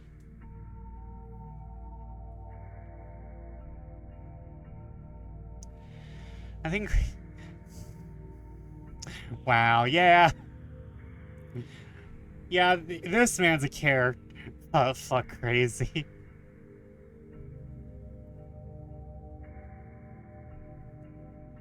As opposed to butt-fuck normality.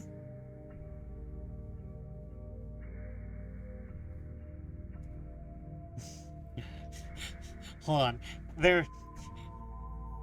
There's the spectrum. Buttfuck crazy and sodomy normalcy. Where do you land?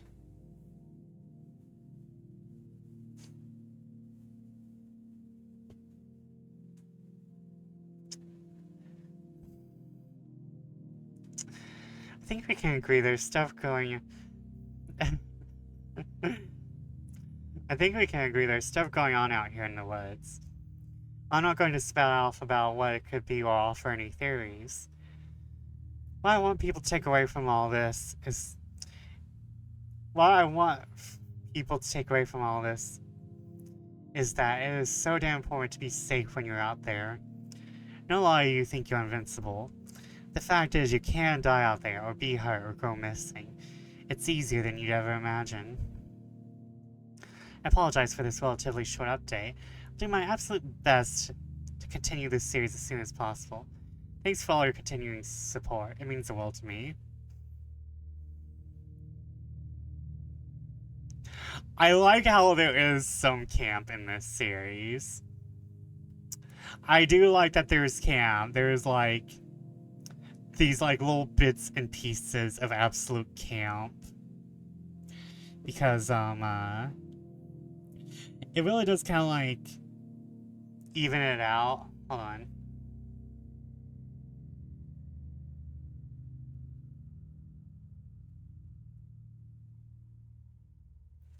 But also, there is kind of like this creepiness to the idea of just a guy backflipping through the woods with like a supernatural prowess, you know? Okay, but I'm a search and rescue officer, part 7.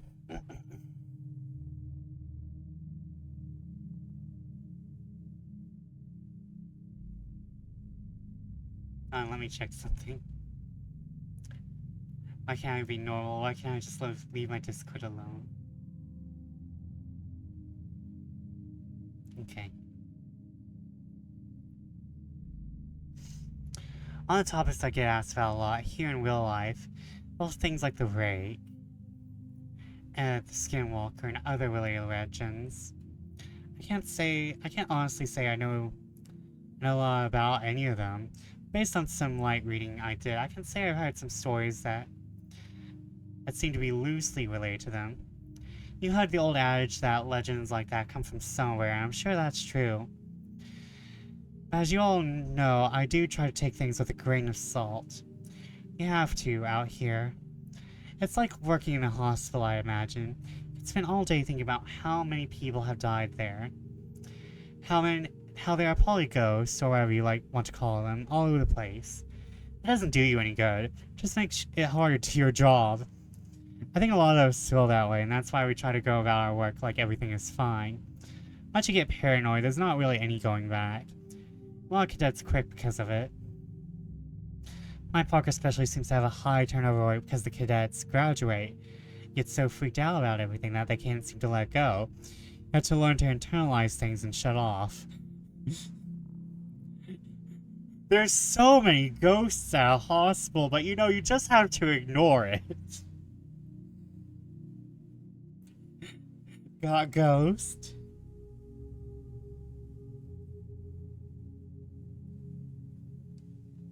So real, though. So real.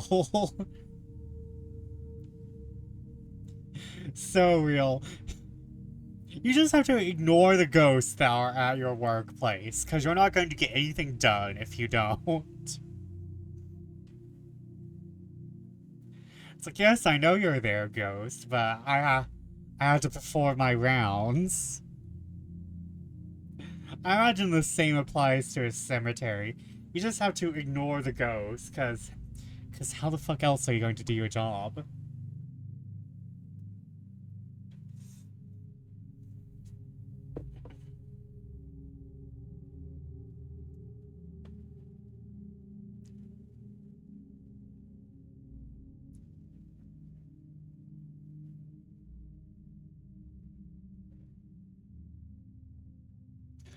I talked to KD a bit about her experience because I wanted to know what she thought about things. She didn't have anything to particular to say, but I can't avoid saying it. Let me re-say that. Could you hand me the 100 milligram SCMF, and are you just going to float there menacingly? Are you going to hand me my scalpel? Or are you going to be useless again? You got to pay your rent here. This is America. You can't just haunt. You have to pay rent. Scalpel moves at 600 miles per hour towards the forehead.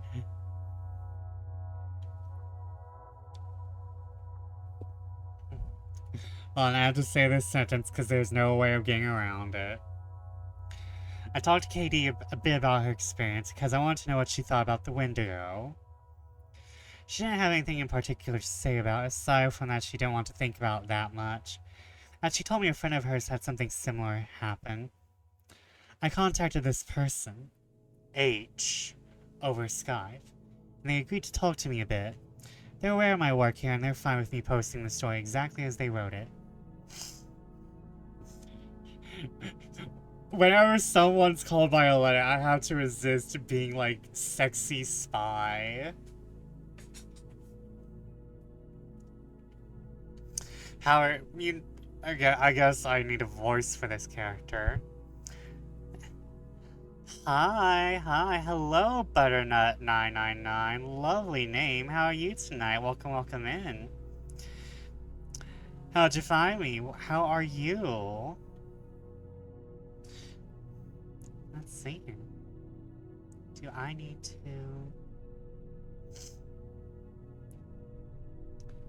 Okay.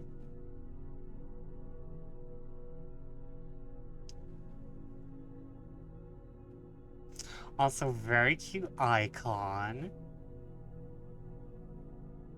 I found you in the reading and writing category. Well, welcome in. Hello. We are currently reading. I nearly said copypasta. Oh no. I nearly said copypasta. Some creepypasta. We are specifically reading I'm a Search and Rescue Officer. We're on part 6. I should probably link. No, wait, we're on part 7. Oh my god. So I shall link that.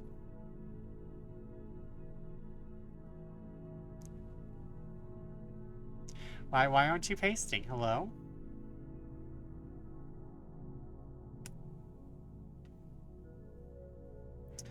I'm a huge reader. Well, you actually came to the right place because I am also a reader and also a writer. Though I've been writing for a good majority of my life. Best Friend has a book. Yes. Yes, I have a novelette. So, gasp, where I think my book.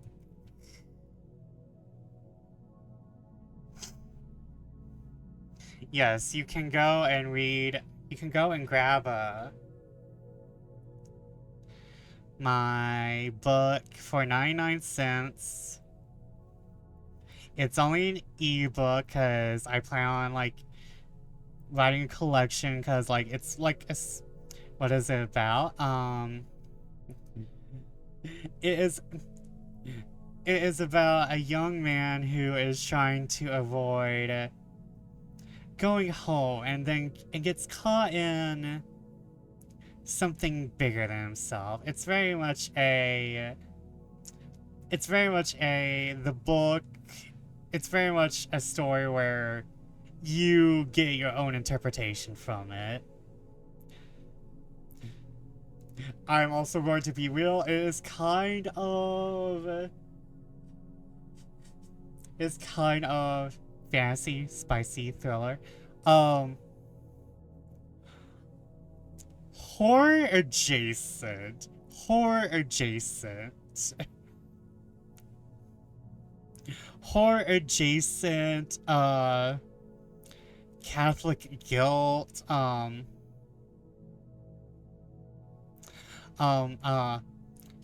of a Shinji X Kawaru fanfiction, but like, but me trying to hide it. Basically, me trying to pass off Neon Genesis Evangelion fanfiction as real fiction.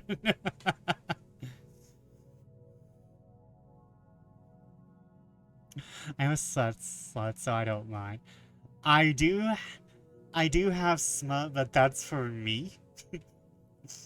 I am a smut peddler, but that is for me. And plus, I would put out smut under a different name. Vesper can keep a secret after all. To be fair, you don't know what's happening, when is that? It's not... Okay, so that was the last... Yeah. I have secrets.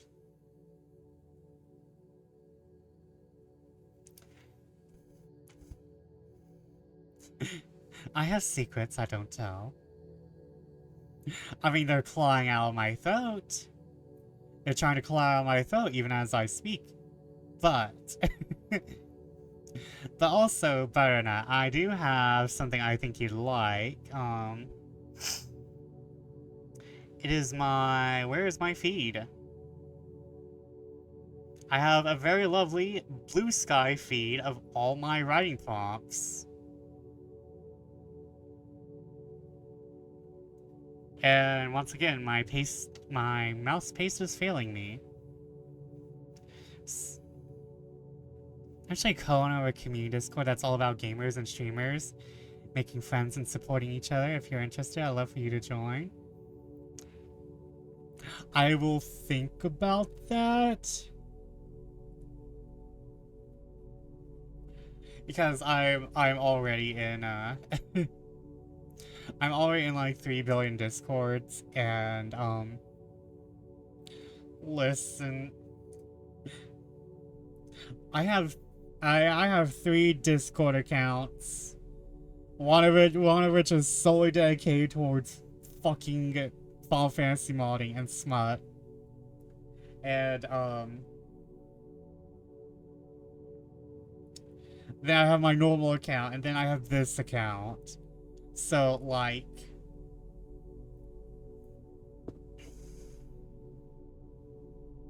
they're just gonna stop at fucking. I start there, I stop there. I live there. My fiance is the biggest Final Fantasy and Kingdom Hearts fan. Ooh. I want to say I'm a Kingdom Hearts fan. I want to say I'm a Kingdom Hearts fan, but then Kingdom Hearts 3 released. I pretend it doesn't exist. 3 and everything after it does not exist for me. Everything I know about KH I learned from Vesper. We might need to fix that. We might need to fix that. Extra heart capacity. Oh my god, I was so fucking bothered. I saw a video, and they were claiming SAR was fucking normal. They were claiming SAR was fucking normal. I'm like, nah. SAR is not a normal guy. SAR has been a vessel since my man was born. I'm about to do my first playthrough of all the games. Don't listen to me. Don't listen to me. No. I'm jaded. Kingdom Hearts 3 has jaded me.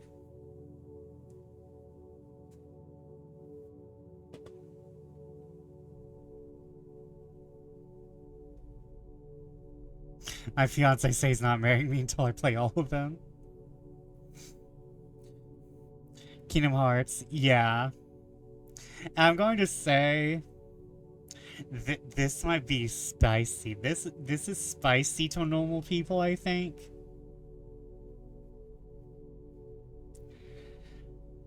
But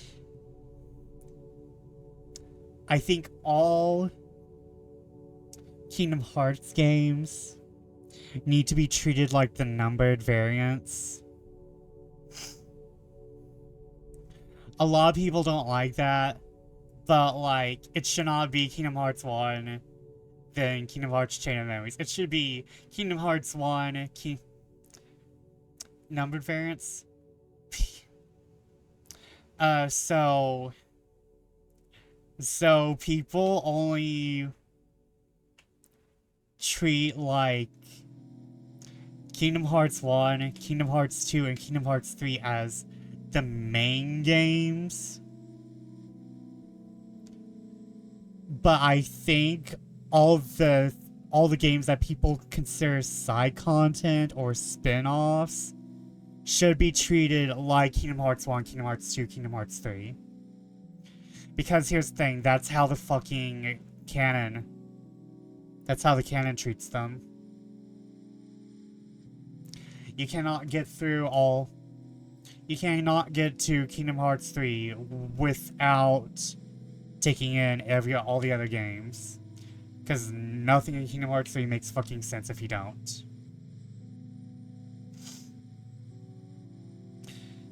And like, a lot of people are like, nah, you can just ignore all the side games. Lies. I'm sorry, I'm like mean about Kingdom Hearts, but that's basically kind of like my fandom.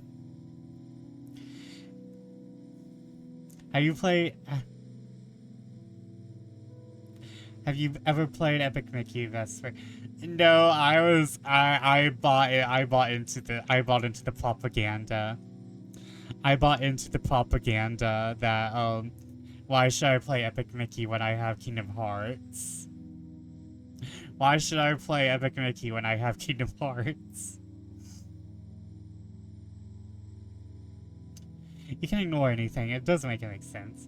The main issue with Kingdom Hearts is that I think a lot of people read fanon and think it's canon. And then that messes up with their interpretation of the canon. Or people will not look at something at face value.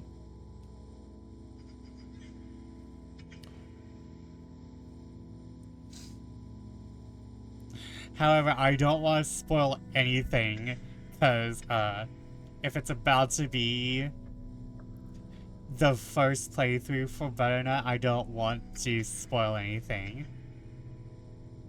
I'm not going to spoil anything for Butternut. I understand the lore Kingdom Hearts is a lot.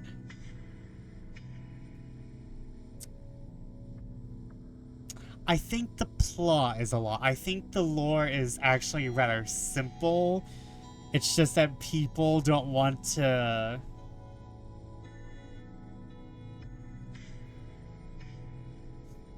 I just think it's that people don't want to look at the lore as it comes. No. It's more the plot is complicated. That's how I feel.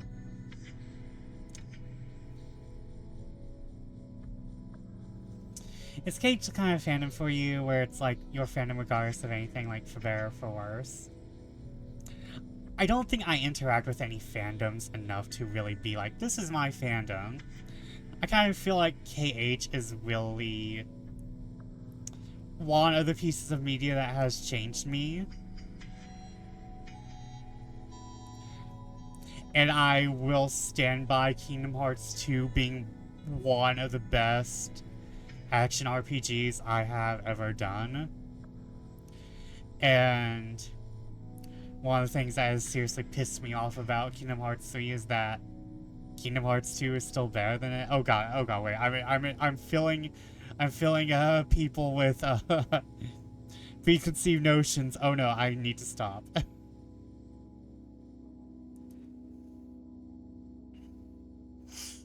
I did Cage 2 when I was enjoying all things Pirates of the Caribbean. Ooh. Ooh, yeah.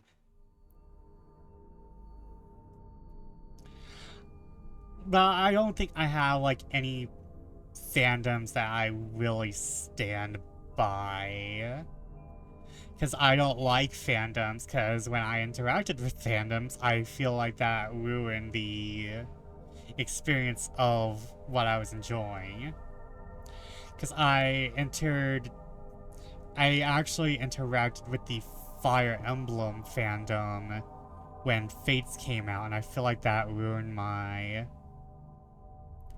experience of Fire Emblem Fates. Because I was kind of poisoned by the fandom at the time. Because the fandom was just bitching and moaning about Fates. And, in terms of, and I entered the Pokemon fandom around around Sun and Moon time, which wasn't faring well in the Pokemon fandom either.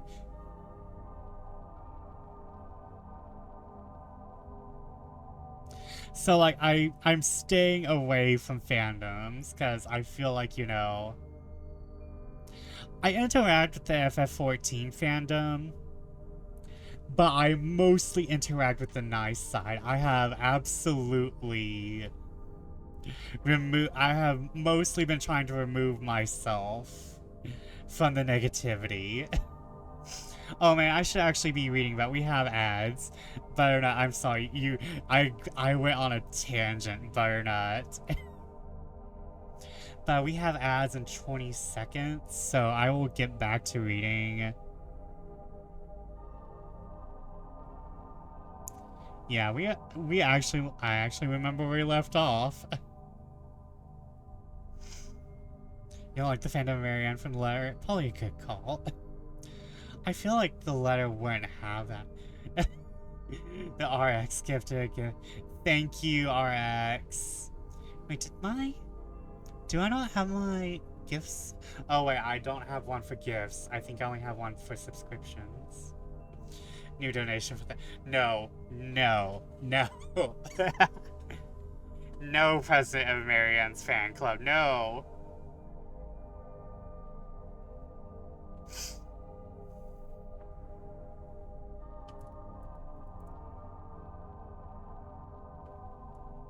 Wait, do I have...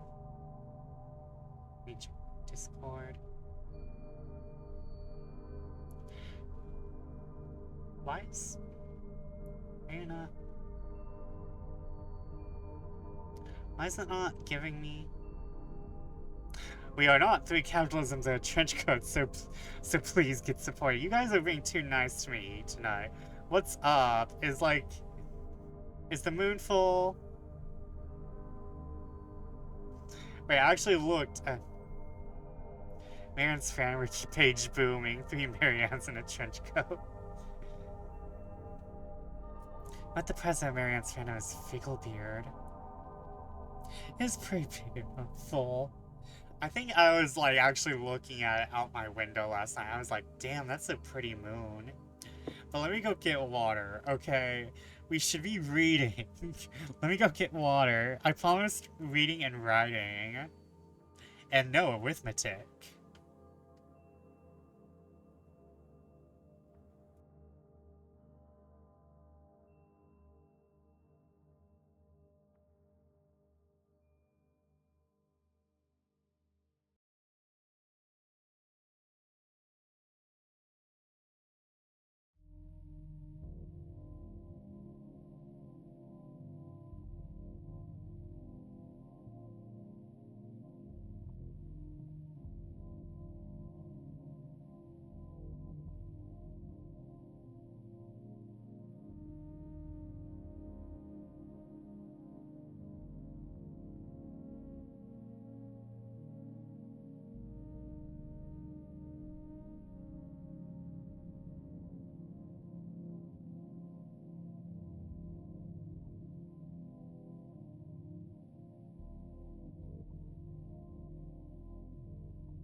Vesper fortunes in a trench coat. Imagine a well-weathered letter is big enough to have its own fan and wiki. It does. It does, I think. The magic cards on the side remind me on Friday. I was one step away from Bahamut Saga Step 4 blowing everyone up. Oh, are you about to start the 7th Astral Era?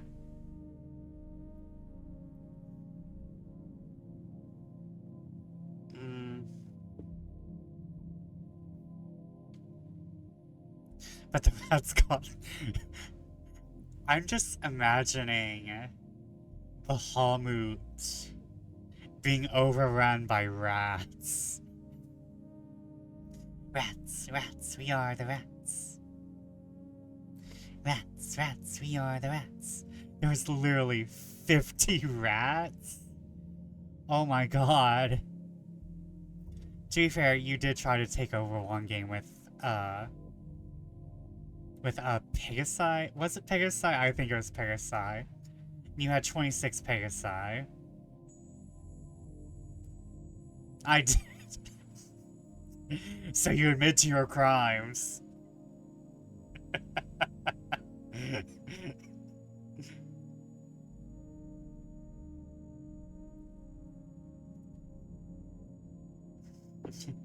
I wasn't even able to cast those Pegasi level out. I was sniped in response. Well, they said have your own medicine. Here's 50 rats. Here's 50 plague bringers. Eat. I'm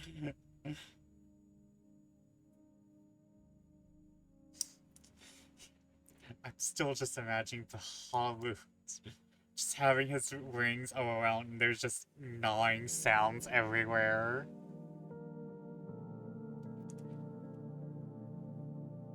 Okay, back to actually reading, cause, I promised that. I grew up in Central Oregon. There's a reservation called Warm Springs about 2 or so hours from where I lived. I mention that because a lot of people in my area have friends there. And a lot of the land in that area belongs to that tribe. When I was a kid, we used to go camping up there. Not on the reservation, of course, but in that area. I met a lot of kids who grew up there. I got to know one kid really well. His name was Nolan. We ended up hanging out a lot when our families were in the area. Our folks got to know each other and we'd get in touch and camp out around the same time. We camped for about 2 weeks and we were out there for a long time. Last time we camped in an RV. Yeah, my dad had one, so I guess it wasn't really camping, but we take our tents and stuff and set them out away from the camp most nights. I like sleeping in there because I like being outside. We talked a bit about camping. I guess it was more like Bahamut was paid to protect me, the wizard, from these rats, and he just fucks off.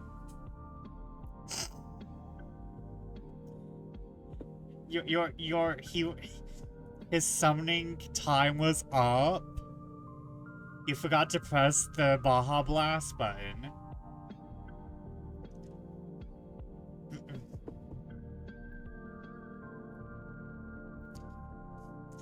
It was a Final Fantasy XII Bahamut.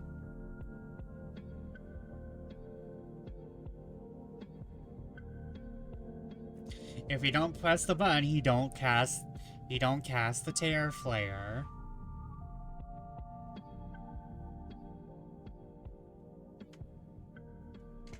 So anyway, sorry. One year, Noel and I were out there. I think we were like 12 or so. We wanted to go out and camp near the river. So we want to try night fishing. I think it must have been about a third of a mile out from camp. From the main camp. Far enough away that we couldn't hear or see anyone else. I remember that. We were messing around most of the day. I don't really remember much about it, but we ended up building a fire at some point and I was really impressed because he had this flint or something that he used to start it. I haven't seen anyone do that before, so I thought it was pretty cool.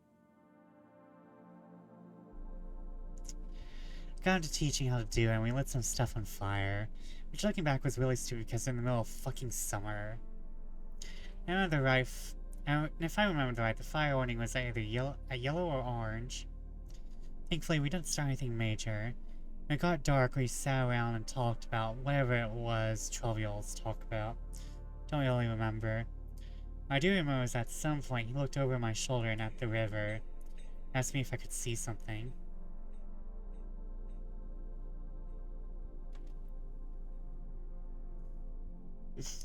Oh, Vester, I have something missing to mention. I have acquired plenty of basic lands. The next step in the Vesper Fortune Commander deck has happened. Oh no. And by oh no, I mean oh yes. Hell yeah, okay. I have to switch over my Discord.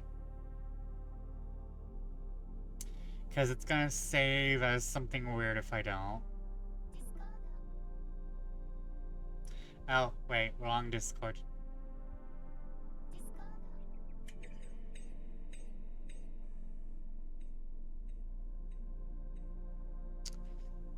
Am I a blue card? If I am both Snare and Vesper, I must be blue, right? I cannot recall. Indeed, you are blue. Nice. We like blue here. We also like purple. Lands are very cheap, so I'm not going to pay to proxy lands. The way our camp was set, we were about 10 feet from the river. We were at the rightest point, so it's probably about 20 feet to the other bank. It's hot up there in the summer, but the water's still cold, which is important. I look over my shoulder and I could see something wading into the river from on the other side. From where we were, from where we were, hold on. From where we were, it looked like a deer. I couldn't really tell because of the fire. I got to look close and I saw a pair of antlers. So I figured it was a buck. I thought it was weird it was wading into the water. It was definitely heading for us. I asked Nolan what he thought we should do. He's looking at the fire with this weird expression and tells me to sit down and shut up. So I do. Because I'd never seen him act that way before. He's whispering at me to ignore it. And just to keep talking like we were. I couldn't think of anything to say. He's saying something about an episode of some show. I could hear the deer wading through the water. So I wasn't really paying attention. I kept trying to see over his shoulder. Every time I did, he sort of hit me on the arm and made me look at him. I wasn't really scared, I remember. I was just sort of confused. But then I hear the deer come out of the water. I could kind of make out what it looked like, and I realized it wasn't a deer because it was walking on two legs. I started to get up. I was super freaked out, but Nolan just yanked me back down and talked louder about this television show. I could tell he was just as scared as I was, and probably even more. He leaned in and poked the fire with a stick and whispered that whatever I do, I can't speak to it. I could see it come close and it stood right behind Nolan's back. I was about ready to pee my pants. I think I'd probably have run if I'd been alone. I didn't want to leave Nolan, so I kept staying really still and sneaking glances at it. It wasn't that tall, but the way it carried itself was just wrong. Like its center of balance was screwed up. I can't really describe it. It's kind of like shifting too far forward. Just stood there behind Nolan for a long time. Eventually Nolan ran out of things to say and we just kind of sat there for a second. The fire was making noise. I thought I could hear this thing talking in a really low voice. I couldn't hear what it was saying and I leaned forward a tiny bit. I actually did pee my pants when it would lean forward too. I couldn't see its face, but I saw its eyes.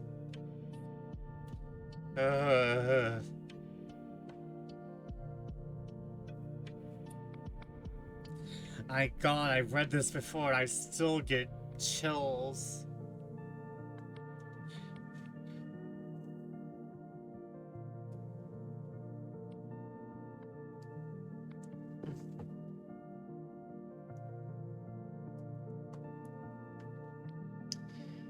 They are cloudy and milky, if you want to know what they look like. Find that scene from The Lord of the Rings where Frodo falls in that blanket and all the dead people are floating towards him. That's what its eyes looked like. So all I saw were these two white eyes floating above Nolan's head. The really vague shape of antlers coming out of its head. I don't know what my face looked like, but at exactly the same time Nolan and I fucking booked it out of there. We ran non-stop until we got back to the main camp. My pants were soaked with pee, so I took them off as we were running and threw them in the bushes. We both stopped once we were in front of my dad's RV. We couldn't see anything chasing us, so we stood there and caught our breath. I asked him what that thing was, but he said he didn't know. He said his grandpa only warned him that if anything ever come up to him when he was out in the desert, he was to never ever supposed to talk or listen to it, or listen to anything it had to say. I wanted to know if he heard it talking too. He said that the only thing he'd been able to understand was help you. I think we ended up sleeping in the RV with my parents. Next night we went back out and didn't see anything. Okay, I'm back. I was hungry, so I did a DoorDash. I'm gonna eat a nice, fresh British scramble. But no, what are you eating? Is it actually a scramble? Is it actually nummy? That does remind me, in a lot of ways, of the Wendigo legend. There's a phrase used to describe it I think fits perfectly, which is that the Wendigo is the spirit of lonely places. I know sometimes when I'm out in the wilds, where I know there's no one around me for miles and miles, I get this kind of weird craving that I can't really explain. I don't know if it happens to anyone else, but it's this desire to consume. It's not like I crave anything particular. More this weird distracting hunger that comes from every part of my gut. I also wanted to find out more about the Faceless Man if I was able. I know a few similar things. I asked around my circle of friends and one of them said he was out doing repairs at a park in his area. Saw something kind of like that. Crab Rangoon, I'm jolly!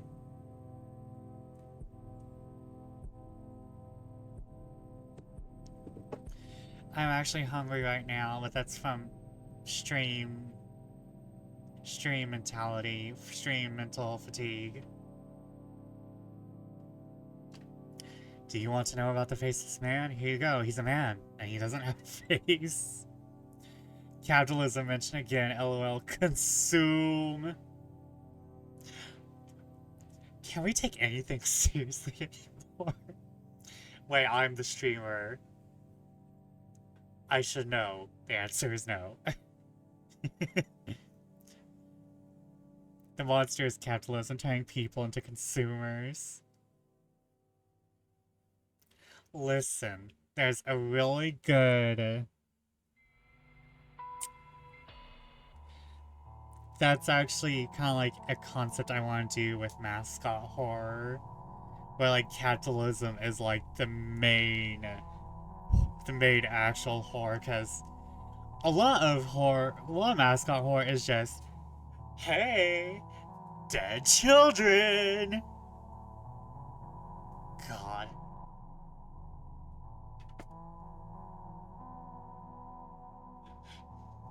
I'm sorry.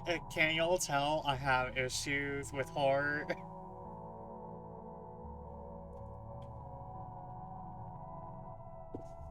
We still go back to using dead children correctly. Hey, dead children.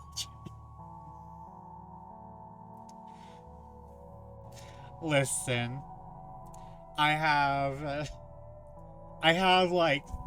have like 5 main topics. I don't get to talk about dead children a lot. We're going to hit up cannibalism in a few minutes, I think, but I don't get to talk about the dead children a lot.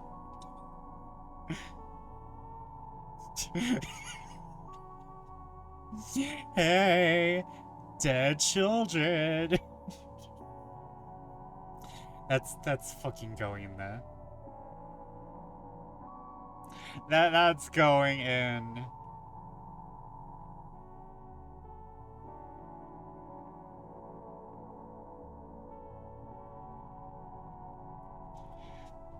Damn it.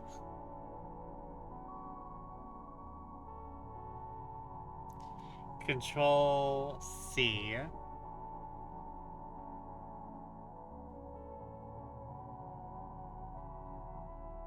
Taste.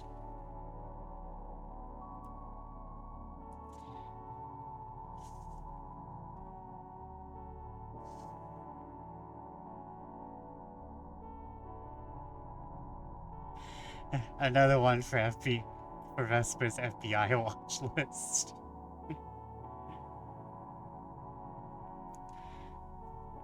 One day I'll be normal. I don't think it's today, though. We're having dinner in town. 5 of us, including myself. This guy, he was repaying an information booth. Heard ask a man ask him for directions to the nearest campsite. He didn't turn around because he was up on a ladder. I informed the man that there weren't any campsites nearby. But if he headed down the road 4 miles, he found one at another park. He asked if he could be of any help, but the man said no and thanked him. My friend said he kept painting, but he was listening and never heard the man leave.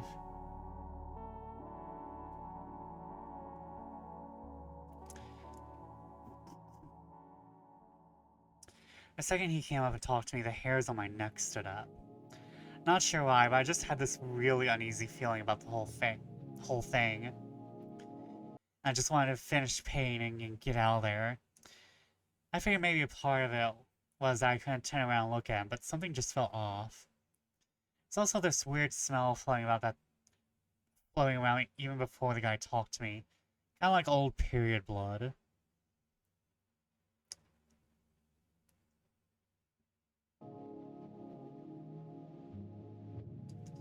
I looked around to see what was causing it, but I didn't find anything. So I waited for the guy to walk away, but I didn't hear him leave. It made me think he was just standing there watching me, so I asked again if I could do anything for him, but he didn't answer. I knew he was there though, because I hadn't heard him leave. So I did this awkward turn on my lap to look down and see what he was doing. Now I admit it could just been my brain fucking up, but I swear to you, Les. For a split second when I turned around, that fucker didn't have a face. Like he had no face. Like it was almost concave and totally smooth. I just about had a fucking heart attack because I couldn't even wrap my brain around what I was seeing. I think I just started to say something, but there was this kind of pop inside my head. Suddenly he was just a normal looking guy. I must have looked weird because he asked me if I was okay, and I was just like, yeah, I'm fine. He asked about the campsite again, I pointed to where he has to go, and he's like, I don't have fun around here, can you help me get there? Now this is when I knew something was really up, because there's no way this guy got out here and didn't know where he was. For that matter, there's no car around, so how did he get here in the first place? I said I was sorry, but I couldn't take him anywhere in that company vehicle, and he's like, please? I really don't know where I am. Can you come with me and help me get there? Now I'm seriously weirded out, and I start wondering if this is some kind of ambush or whatever. I told him I could call him a taxi to come out and take him where he wants to go. And I pull out my phone and he just goes, no, and walks away really quickly. He doesn't walk out of the park, he walks back into the fucking trees.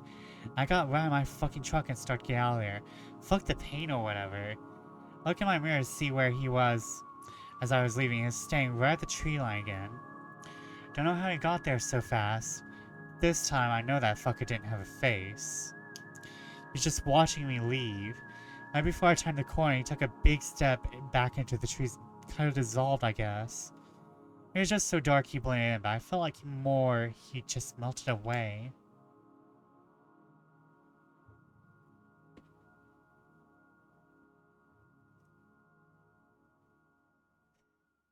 I read that wrong and I thought, Vesper was gay, not bi. Oh my god, Vesper, I just saw that clip pop up on my Discord. The capitalism monster is going to get him to buy the faces. Microtransactions. Welcome in, Shefa. This is why...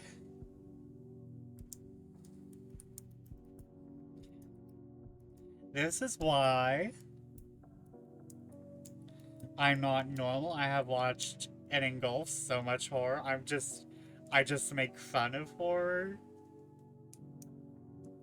And so now I say things like, dead children! We gotta use the dead children correctly. Which if the FBI didn't know I was a writer, or, you know, just insane,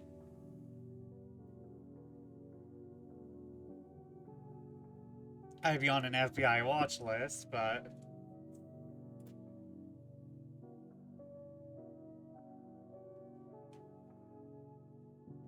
I probably am on an FBI watch list, probably. However, if you said anything bad about the president, you're probably just, you know, somewhere on there, but...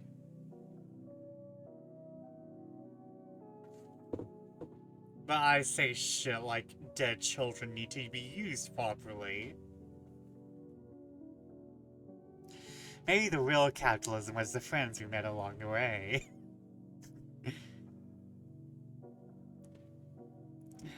Oh my god, I'm insane.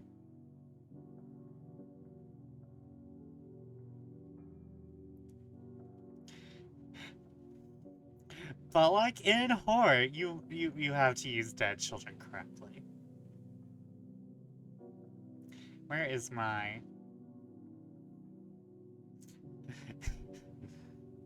I'm sorry, I was actually reading this on without having OBS up, so I skipped a little bit of chat. Or should I say the maybe the real dead children was the capitalism we made along the way.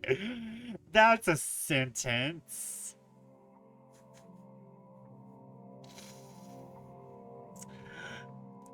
I'm going to read this story. I swear we're going to finish it. Hopefully, no more dead children pop up, and I don't get to go into the dead children rant.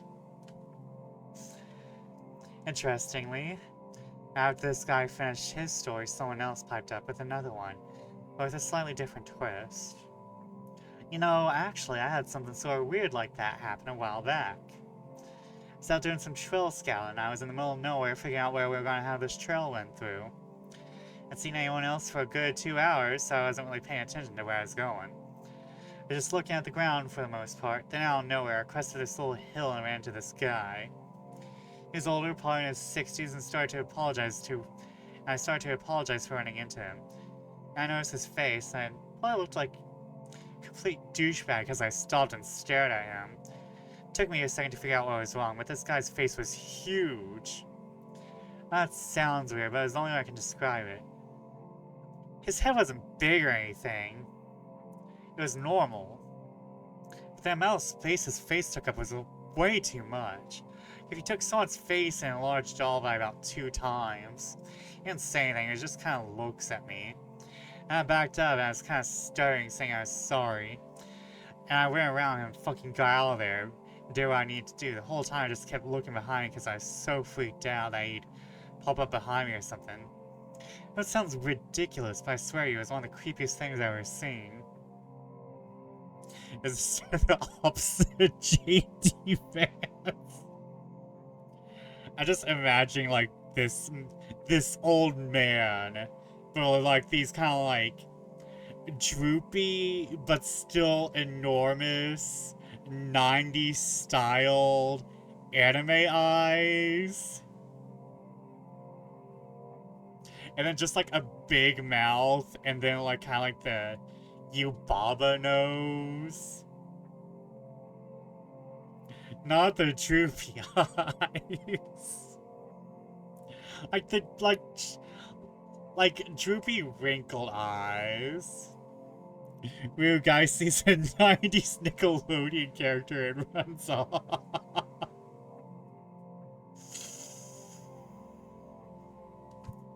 I should choose actually scary creepypasta from now on.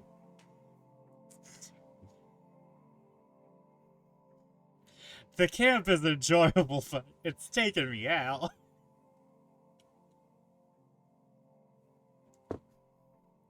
Ah yes, you ran into the world's oldest cartoon character.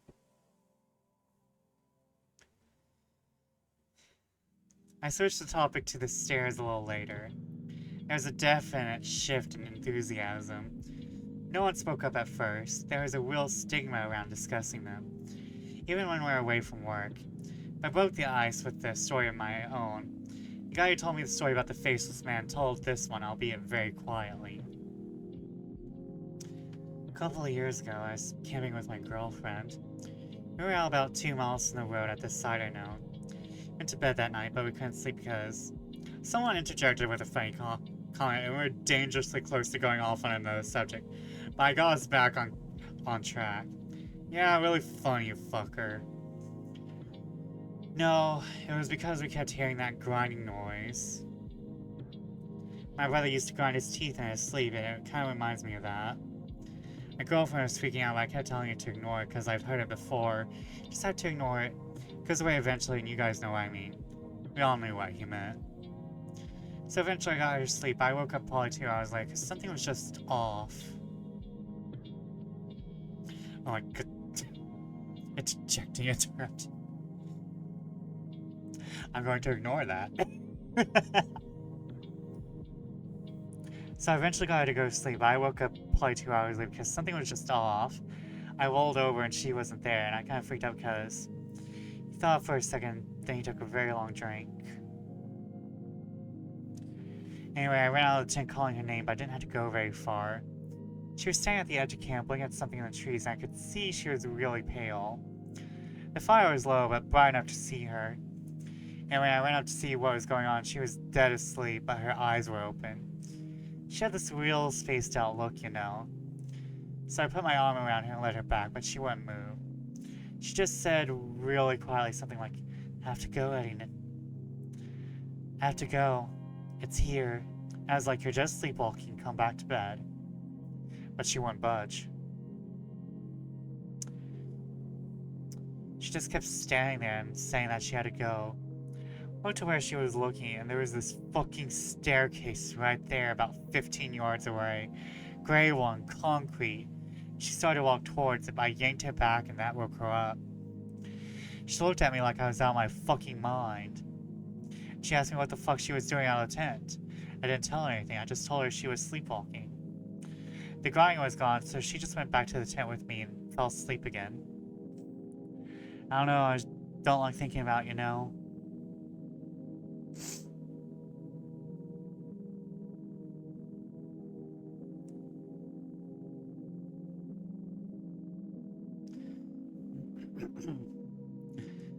We had a weird noise. Weird random guy, was it Marianne?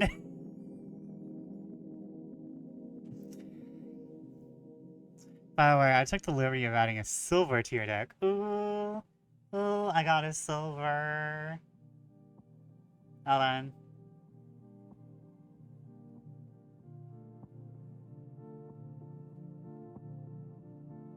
Oh my god, this is so cute.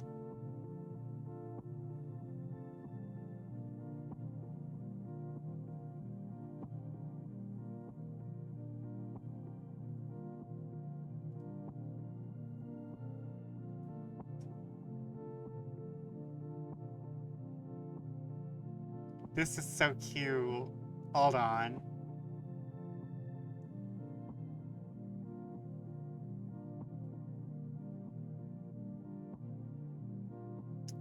Anyway, I'm almost finished with this story, so let me show it after.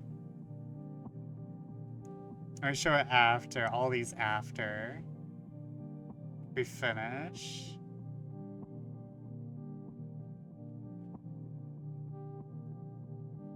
You guys remember that kid with, I don't know, what, well, I can't remember what it was. Some kind of brain fuck up? Not Downs, but something like it. Someone else brought up. Well, I got to read the report he gave, and they found him a week after he went missing, and it was fucked up beyond belief. You have to take it with a grain of salt, because who knows what that kid actually thinks is real. Some of this stuff I don't think he could have made up. Like what?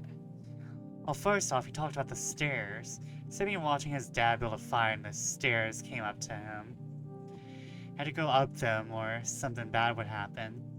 The cops couldn't understand what he was talking about after that, because he just kept saying, like, the campfire over and over. He kept mentioning sounds. He couldn't say what sounds, just that it was loud and he covered up his ears so he couldn't hear them. The thing I remember the most is that they asked him where exactly he'd gone. Just said he was right there. Kept pointing at himself. They said they thought he meant, and they said they thought he meant that he thought he never left. He said he wasn't scared because the stairs were there. He said they talked to him, but not like people talk. I said it was really convoluted and hard to understand. I have a feeling the cops didn't take most of it down. They ended up just saying the kid had some kind of amnesia or fugue. They didn't think foul play was involved. Doesn't explain why he came back a week later perfectly fine without a speck of dirt on him and well fed. But hey, what the cops say goes. There's still a lot of questions I want to answer, and I'll continue to ask around and find out whatever I can. Next update should be soon. Thanks for being so patient. Okay, we're on the final part. But let me bring up the cards. because they're cute. We have a silver.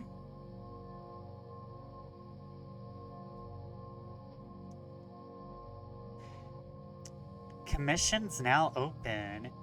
2 mana, a water mana.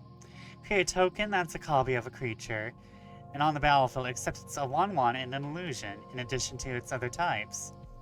Activate only as a sorcery. Gosh darn it, so close to perfect, but I can always try again.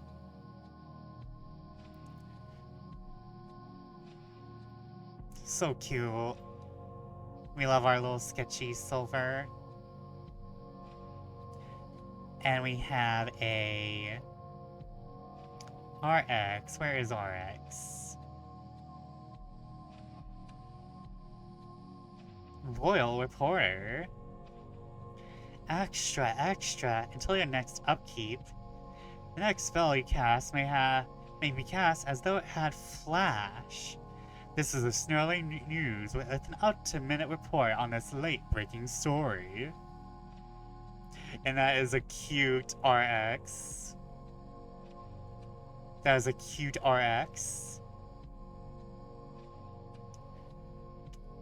Cost either a sun mana or a water mana, and a sun mana or a water mana.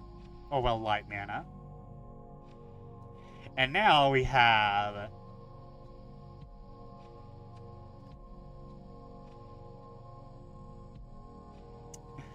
Sicko Sorcerer. The next spell target player casts this turn cannot be countered. If this targets another player, draw a card. Ah, yes.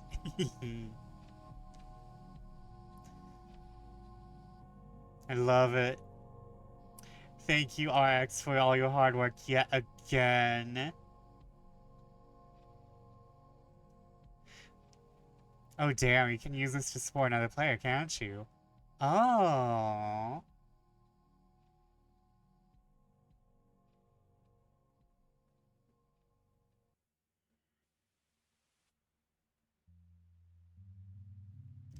Commander tends to be a 4-player game. Oh, I did not know there was 4-player Magic. Okay. I did not know there was 4-player Magic. I thought it was 1-on-1.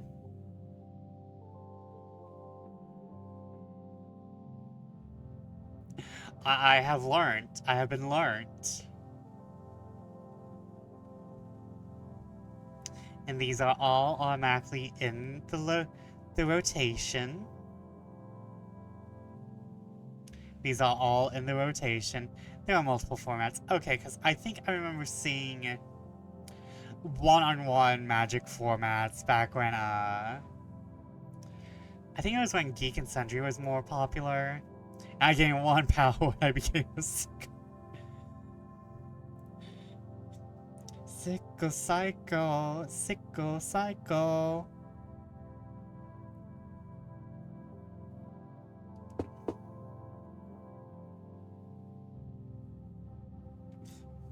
Listen, you have great power on both sides.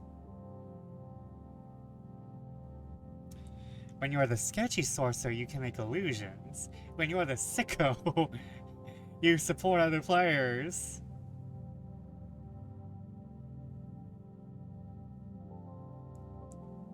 You are very powerful, and a great boon to the deck. Well, I gotta turn in. Alright, well, almost finished, but you can always catch the VOD. You can catch the VOD for the ending. Yeah, sleep well. I know I'm running very late.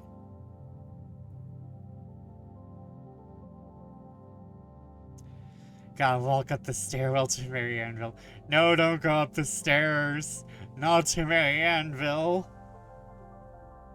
It's been fun by Live Lost saying, alright. Both of you actual adults go get sleep.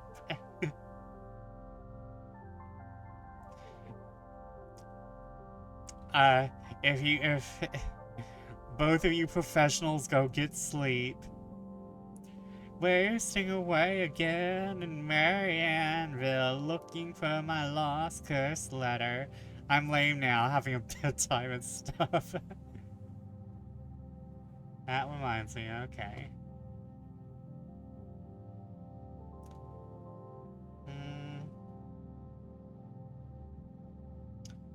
Who? Okay, oh. Okay, I'm not sure who I'm gonna toss you guys at, but I probably should refresh my page anyway, but let's finish up the story, shall we?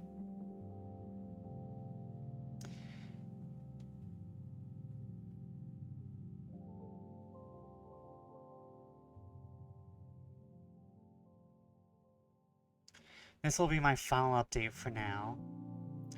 Things have deteriorated to...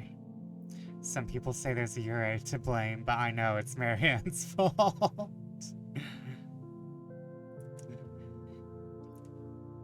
This will be my final update for now. Things have deteriorated here to a degree I didn't foresee. I think how much writing about the things that are happening out here would affect every single part of my life. Maybe that was stupid of me. Maybe I should consider it more seriously. But honestly, I thought I was writing about things that a few people would want to hear. Didn't think it would get this much attention. People ask me about the stairs now. It doesn't happen every day, but when it does happen, I never really know what to say. My bosses know someone is talking about them. I'm sure if they know, the higher-ups know.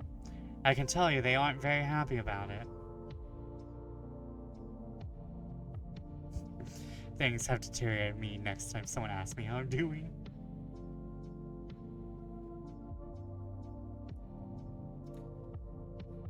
I've been formally told that I'm not to speak a word about them to anyone anymore, which is part of the reason why this has to be my final update.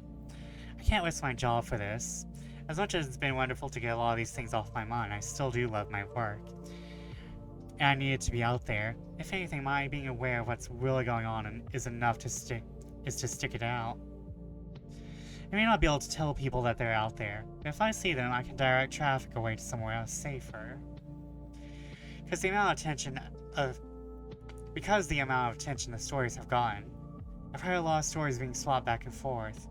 I've heard so many I can't even remember most of them. The ones I do remember are the ones I wish I could forget.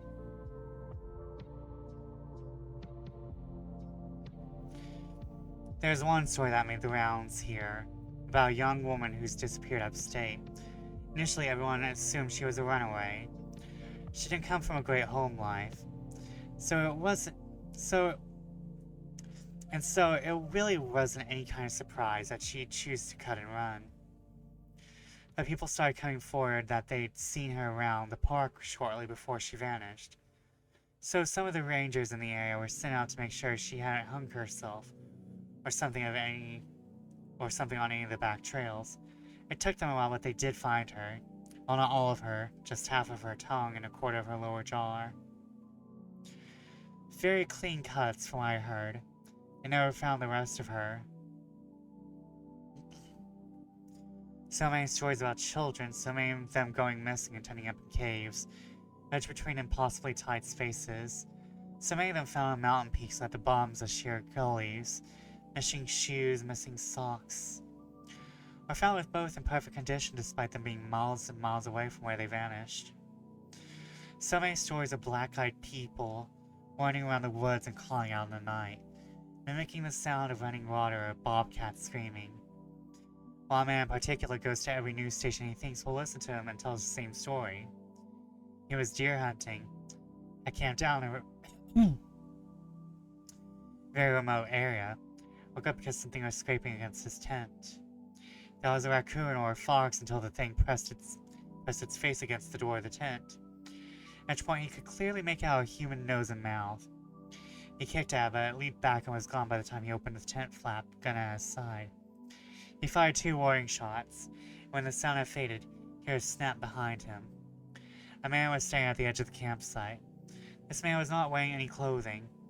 He did not possess any kind of human flesh. As the hunter described it, the man was made of some kind of amalgamation of raw meat and hair. as if someone had scooped up roadkill and molded it into the vague shape of a man. The face was lumpy and only a rough approximation of a human face. The thing opened its lopsided mouth, and from it came the sound of the gun the hunter had fired.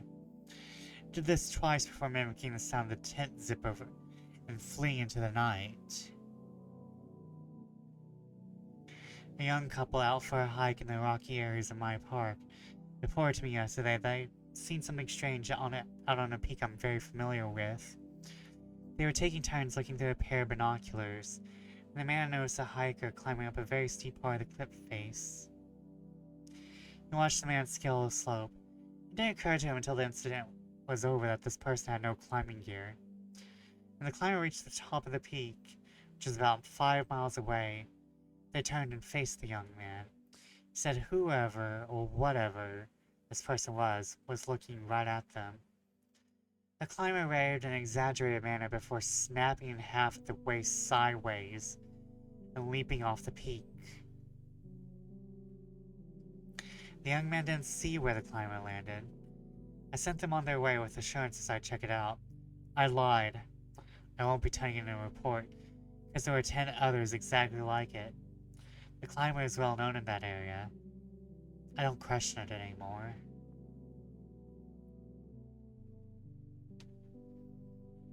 It's just Jim. It's just Jim. Jim likes snapping in half at their waist and creeping out the fellow climbers. It's a hobby. We don't talk about it.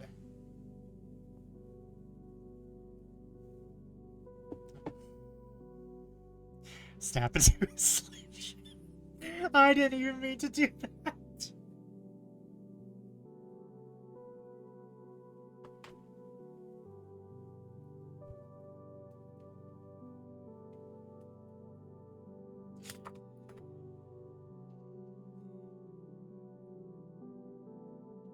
Jim was slim and then he was snapped.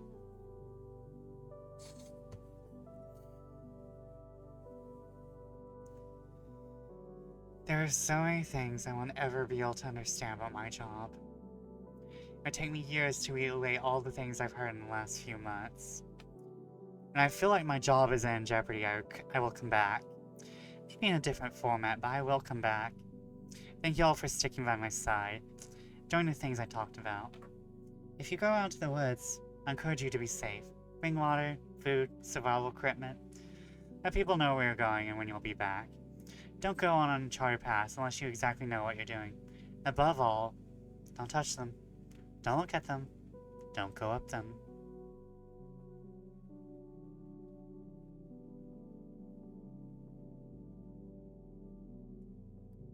And that's the end of I Am a Search and Rescue Officer.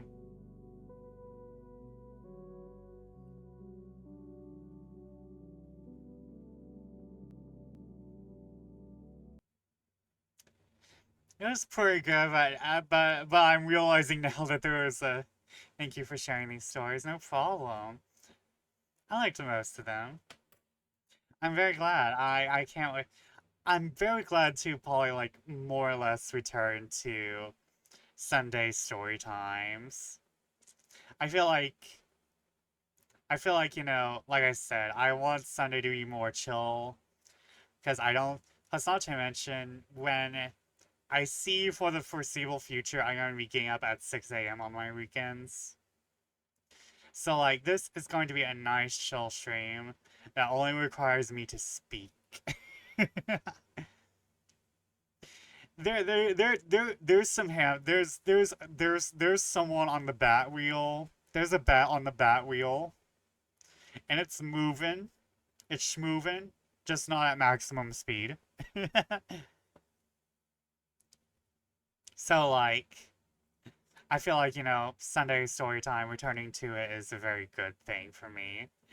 And moving language learning to Monday, you know, might be actually really nice. So, there, I can actually probably actually focus.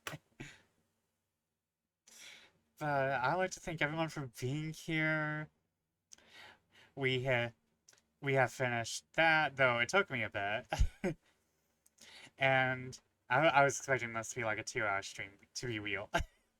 Once again, I once again, chat has chat has surpassed my expectations in distracting me.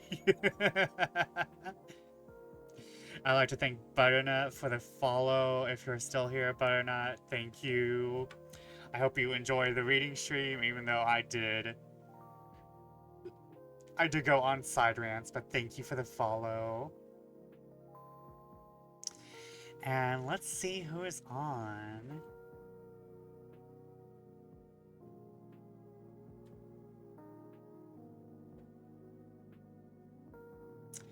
Let's see here. Malphie's playing the horse game. Hero is doing Shadow Hearts. Paladin is playing... I think he's playing that demo of the game he's in. I think we shall...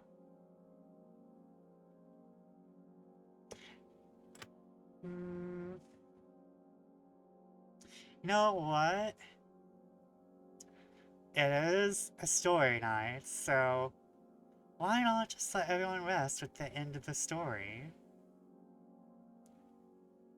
So, I wish you good night, and I wish you good fortune. I'll see you again tomorrow. Bye!